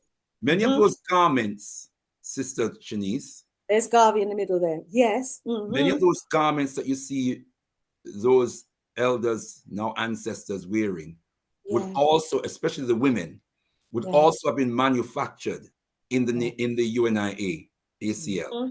Look at that. And the commitment that we had, they bought those garments from the UNIA They to manufactured the them. movement. Yes. They had their own stores where they sold their wares. So the garments that they made would have been sold in their own stores. Many of those hats were made in the organization because they had a millinery factory as well. Wow. So they produced a lot of hats. Yeah. So many of those hats, and they were proud to wear them. Hats. Look at our men and our women, how they were dressed back then. You know, and this is really important for us to take a look at these pictures, Brother Leader, because, you know, we can read about, you know, the UNIA, the Negro Association, and some people want to drop the Negro because, I don't know, Europeans have made the word Negro sound as though we were so primitive. But you can see from these images, you know, the high pride that our people had in their dress, in their appearance, you know, in the way they organized themselves. You know, look how they were turning out. Wow, wow, wow. Let's go to the next picture and take a look at that picture as well. Come on, picture. It takes so long. Right, this one here. Delegates outside the International Convention of Negroes of the World in 1924. Look at those top hats. Look at those suits. Look how our so-called Negroes were suited and booted. Brother Leader, do you want to comment on this picture? Yes, and you know, even though from a cultural perspective, we attribute the suit to the Europeans, certainly to European Listen, culture. when it comes to style and fashion, them not know nothing but no style and fashion. Me know say we drop this look first, and then probably follow we. Well, there are sources that say that the suit was invented by the Chinese, and if it was invented by the Chinese, the likelihood is that the Chinese got the basic ideas from our ancestors. Remember, the original Chinese were black as well. The original Chinese were Africans. Well, you know, certainly African people, as you have said, my dear sister, that African people, the original people of all parts of the world, the oldest fossil finds in Europe, in Asia, certainly Africa, in China, which is part of Asia, they say, in the Isles of the Pacific, the oldest fossil finds, including Homo sapiens sapien, are all African. So we are first. I wouldn't personally use the word indigenous because indigenous means natural to the land. And the land that we are natural to is Africa. The ecology of the African environment is what determines our genetic structure. Our phenotype is indigenous to the land of Africa. But we certainly left Africa from the stage of Homo erectus, which is going back a couple of million years. That is when Africans, the African... We're going into the Darwin theory there, aren't we? But yes, the Darwin theory. But we migrated out on our 2 feet and we populated the entire globe. All these other... So let's go on to the next picture, shall we please, Brother Ldr Mbandaka? Because you've got some amazing pictures here. Wow. Yes. Look at these dresses.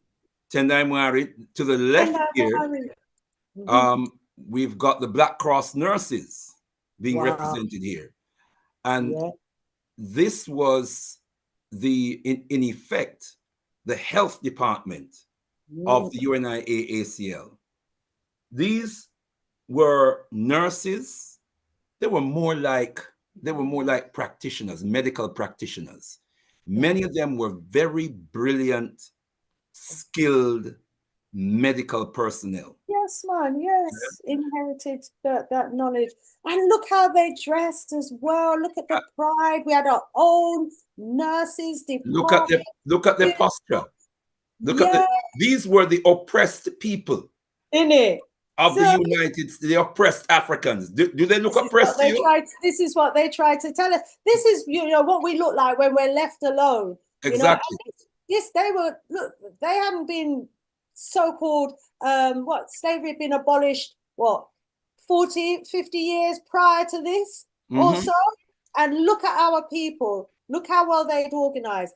And the next picture here, we have the Honorable Marcus Mosiah Garvey himself, Prince Kojo, and we have George Markey. This is in 1924 that this picture was taken. Do you want to comment on this one? Well, once again, beloved brothers and sisters, these are members of prominent members of the UNIAACL. Again, as you say, a picture paints 1,000 words. We can see the pride in them. We can see the dignity in them. Look at Papa Garvey and his pose with him keying. Yes, son.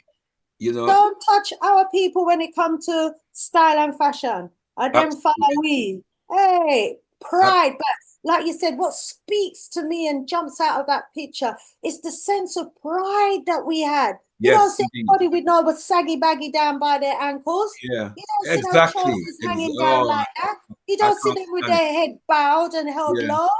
These are men who were upright men. Had families, understood the importance of the men and the women coming together. And you don't see Wuzungu mix up in there. Look at this one here. Some 25,000 delegates at the 1920 International Convention. 25,000. Madison Square Garden. They packed Madison Square Garden. But what we also need to know is that outside Madison Square Gardens, there were thousands more Africans gathered who couldn't get in. Wow. In fact, the parade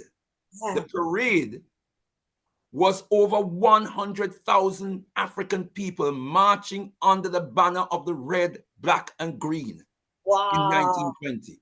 Over 1920, 40 years or so after so-called slavery had been abolished. This is how organized, this is how we organize, this is how we, our industries made these clothes. It's just phenomenal. Phenomenal. And look at where we are now in terms of integration. My sister, this is where we were separate. Sorry to interrupt you. There's a story about some Irish woman who was watching on the wayside, seeing this mighty force of African people marching under the banner of the red, black, and the green. And she made a comment that she said, and to think the Negroes are going to get their freedom before we do. And she fainted. With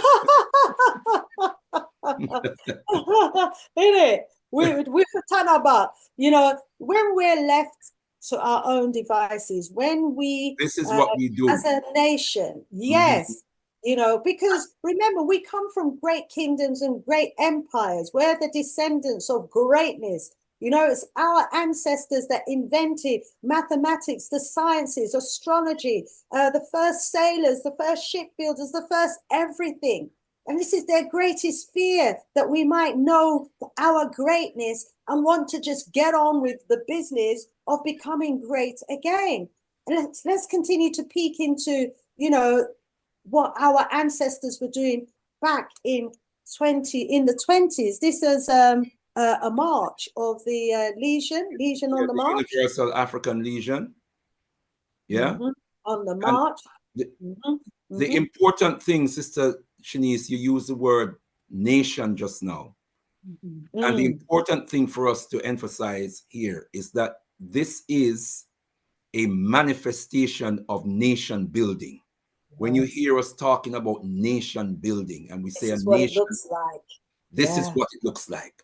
When we talk about a nation is a people organized as a sovereign entity, drawing from their own agency to promote, preserve, and protect their own interests. That's what was happening in the 1920s under the auspices of the UNIAACL and under the leadership and inspiration of the most eminent prophet and king, His Excellency Marcus Mosiah Garvey. Millions of African people. Family, I hope you're seeing why we continue to call his name and celebrate him and acknowledge him for his greatness, family. They say a picture speaks 1,000 words. I hope you're seeing the level of organization. Look at our people here.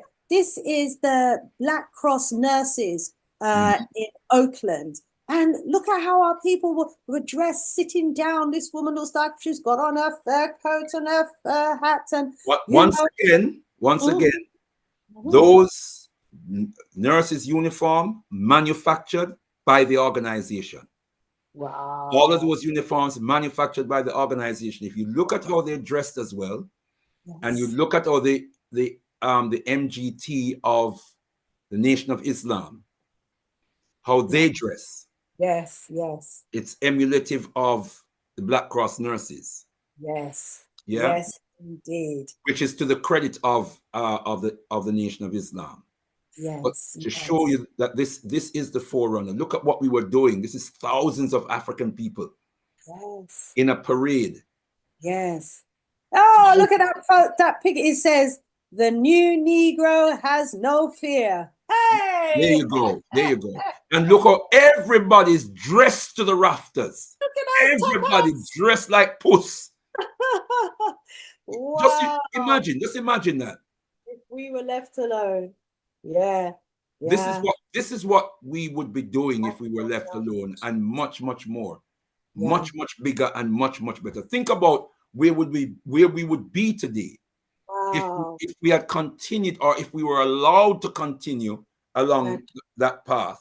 And you know what, brother leader, I'm looking at the way the two young girls in the front there were dressed with their little white outfits on, their white socks and their black shoes. You know, that's how my mother used to dress us as well when we was going to church.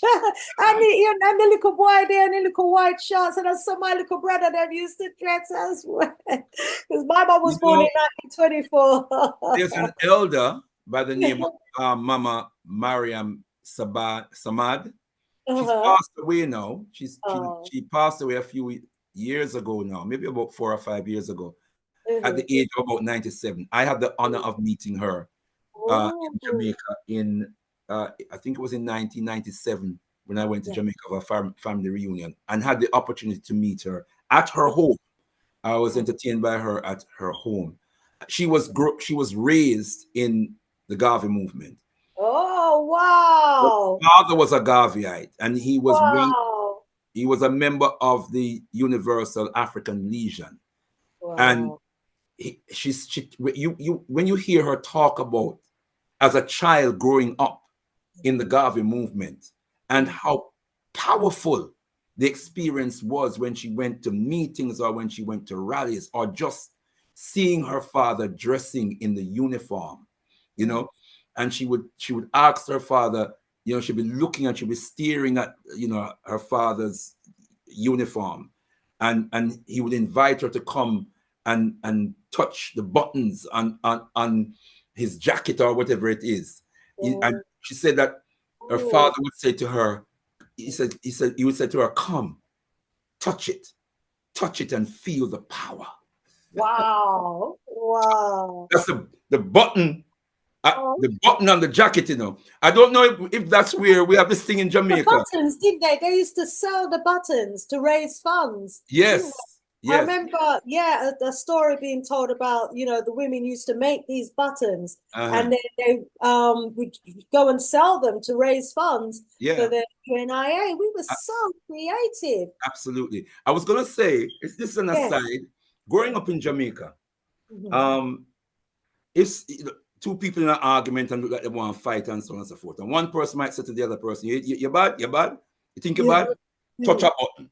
I don't know. I don't know if it came from the Garvey movement that, you know, the button is a symbol of pride and power. Yeah, power. So God come touch a button. I don't know. But I sometimes wonder, you know, when I heard Mama Samad, the first time I heard her talk about that experience with her father, you know. But and also, you know, the power that her father felt, you know, from wearing that uniform and from wearing those buttons, the power that it gave him as well. Yeah, wow. Absolutely. So imagine, you know, 1,000 men with that amount of feeling of power, you know, 10,000, 20,000, 50,000 men feeling that powerful. Think about the level of organization that goes into creating uniforms for thousands of men, thousands of women, paramilitary uniform, nurses uniforms for thousands. And then there's manufacturing just general clothing. Yeah, you know? the employment as well, the money that's been turned over in our own economy. In Harlem alone, the UNIA employed 1,000 people in Harlem alone in the 1920s. At that, in the 20s. How many are we employing today? Family, I'm just looking at the time and we're already 2 minutes over the hour, and I've got so many more pictures that I wanted to go through. Well, maybe have to revisit this, Brother Ldr Mbandaka, because it's, you know, if I hadn't gone to your event, I would never have seen these pictures.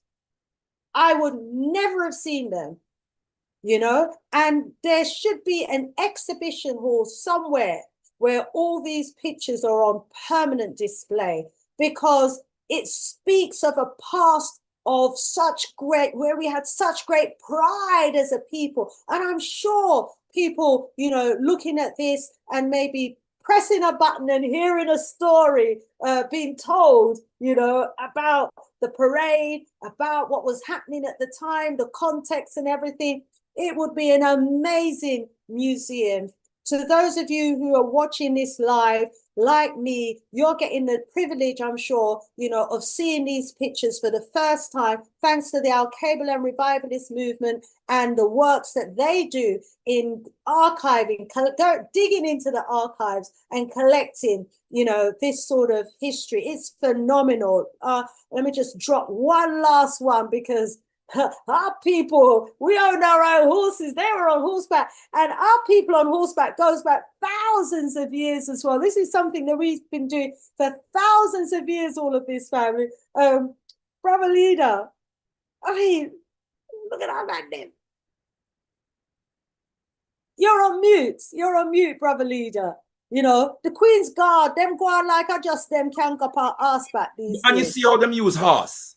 You know, the riding of the horse in ceremonial situations is a symbol of power. It's an expression of power. In ancient Kemet, it represented the conquest of evil, the trampling of evil. So you know, beloved, just imagine for African people in America at the time, under the yoke of oppression. Yes. Vicious, evil, wicked oppression. And then you see African people coming out like this. Thousands in uniform, paramilitary uniform, male and female. And you have you have a formation that is on horseback. Yes. Right? When the only time you see horses being used in that way is the state itself. When they want to exert power, or when they want to present themselves in a powerful way. They have men in uniform on horseback. So just imagine these African men in uniform on horseback. Mm-hmm. The powerful statement to the psyche of our people, and also how it messed up the psyche of the oppressor. Yeah, yeah. That's why they feared and hated Papa Garvey so much. Yes. Because he was getting into the psyche of African people and transforming our psyche. We were thinking differently. We were behaving differently. And that was not conducive to the plans of the oppressor. Yes. The exploitation and the oppression and the degradation that they were heaping on us was to destroy any semblance of us even perceiving ourselves in this position of power and greatness. Yes. What did Papa Garvey say? A man is not great until he knows he's great. Wow. These men and women knew we were great. Yep. Papa Garvey knew we were great. And so they were doing great things. Right. We have to start doing great things again, beloved brothers and sisters, and we can do it. We must we can do it again and better. Ashe. Garvey lives. Garvey lives. Mosiah lives. Now you know why we say Garvey lives. Yes. Now you know why we say Mosiah lives. Ashe. You can't destroy this. You can't destroy this. This will live on forever.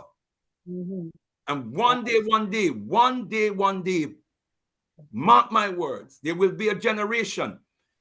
This is the year of the triple centenary, honoring the life and legacy of Papa Omowale Malcolm X, the centenary of Papa Omowale Malcolm X, Papa Patrice Lumumba, and Papa Frantz Fanon. And Papa Frantz Fanon have some immortal words that he's left with us. He said, every generation must, out of relative obscurity, discover its mission, fulfill it, or betray it. That generation of Garveyites discovered their mission. And they certainly did not betray it. They fulfilled it. Our generation and the generations to come must discover what our mission is. And we must fulfill our mission in a better and greater way. We've got the black print. It's in the legacy of Marcus Mosiah Garvey. Let's build on it. Tendai Mwari. Tendai Mwari.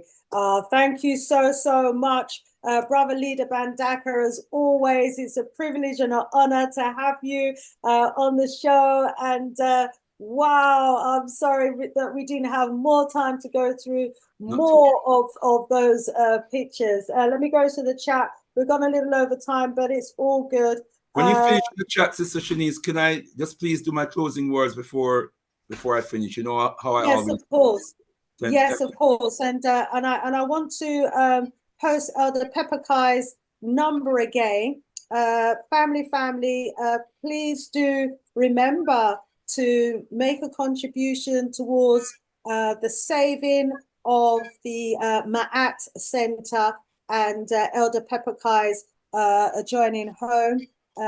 It is a community space. We've got to try and hold on to it. We've lost too many of our community spaces. And I'm going to be posting his number in the chat again. And please do support in any way that you can. Nduku says, indigenous equal natural to the land. Asante sana, Mzizi Mbandaka, for making this concept easy to understand. Yes, our elder Ldr Mbandaka is a great teacher. That's why, you know, I just enjoy learning from him all the time, because he makes learning easy. Yes, agree with you. Rise up, Brother Kwame Oboje. You've been with us throughout the chat today. Thank you. He says, Ashe, Brother Ldr Garvey uplifted Africans all over the world. Yes, he did. He said the UNIA ACL chapters from Accra to Panama City. Indeed. Rise up, Gary in the house. He says, that's right, Mr. Muhammad was a Garveyite. And yep, the FOI and the MGT. Rising up.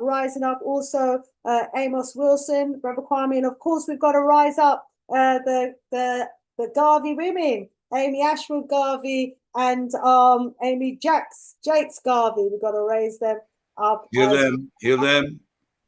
Them for their great works. Nkrumah and Malcolm X were Garvey eyes, yes. And Gary says, yes, Mr. Garvey had a powerful spirit force. After Garvey as a spirit force is Malcolm X. Both had supreme intellect. Oh, the Jamaica Junker was in that old sect as well. Rise up, rise up. Good to know that you. I love that name. I love that name, Jamaica Junker. Me too. I love it. I love it. It always give me the giggles, you know. Rise up, rise up. Jamaica Junker. Yeah, Gary Ricketts is saying, blessing and respect to Sista Shanice and Brother Mbandaka. I'll be at Hackney Central Library to make a financial support to Brother Peppercai. I remember him very well from Head Start, early 1980s. Thank you so much, Brother Gary. Look forward to meeting you in person. HJ Segnikin says, ready to donate my £20 for Brother Peppercai. Please share the account details. I can share his number, and please do give Elder a call. We thank you so much for that donation. It's going to go a long way to helping our leader to keep that building for the community. So just posting the contact number. You can get him on WhatsApp on that number. Please do WhatsApp him, let him know that, you know, you got the his number from us so that he knows how you got the number. Yes, thank you so much. Tuka Pamoja, good to have you still with us. Lumqua, yes, Kwame's going to donate. Thank you so much. And to any more of you that decide to donate, we thank you so much for that. I've got more comments here that I'm not seeing on here. Sister J Africa says, greetings and a multitude of thanks for this knowledge. Sunday was an amazing step of enlightenment. You both are a gift. Garvey is now engraved in my life, and I vow to gift this knowledge. Yes, indeed. Also, just to remember, you can get my book on Garvey. I did do a tribute to Marcus Mosiah Garvey, and you can get that free from my Gumroad site. So go to Gumroad/Sista Shanice, and there is a tribute booklet that you can have free of charge, or you can make a donation, or you can get it free of charge and make the donation to Ldr Peppercai. That would be awesome.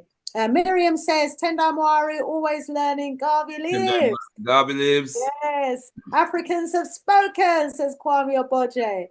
Yes.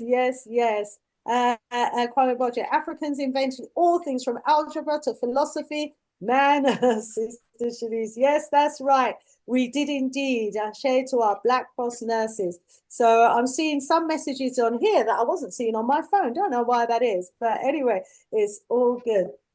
Family, I want to thank you all so much for tuning in and for keeping it locked.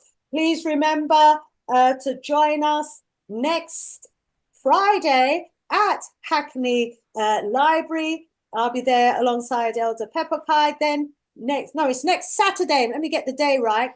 Next Saturday at Hackney Library, and next Sunday at Black Perspectives, which is at the Calabash Centre in Catford. Brother Leader, do you have any events coming up that you want to mention before you close out?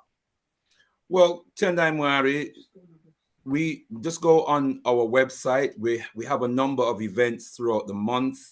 Most of them are going to be online events celebrating the life and legacy of the most eminent prophet and king, His Excellency Marcus Mosiah Garvey. As you know, every year we intensify our focus on Papa Garvey's legacy. Go on our website, www.alkebulan.org. And all the information will be there. We hope to see you at all our events, because what we do throughout the month is illuminate the legacy and knowledge of the man, the vision, the plan. And understanding Garvey and Garveyism is understanding the man, the vision, the plan. I want to say Tatenda, to Sister Shanice, Tatenda, Medasi Papampa, Asante Sana, Amasekalalo. These are different ways in our mother tongue of saying thank you. Many, many thanks to you. We bow to your wisdom. We bow to your divinity. We bow to your devotion and your commitment to our people. We bow to your King for standing by your side. We honor the womb of your mother and the loins of your father. May they be blessed in the realm of the ancestors. May you be strengthened.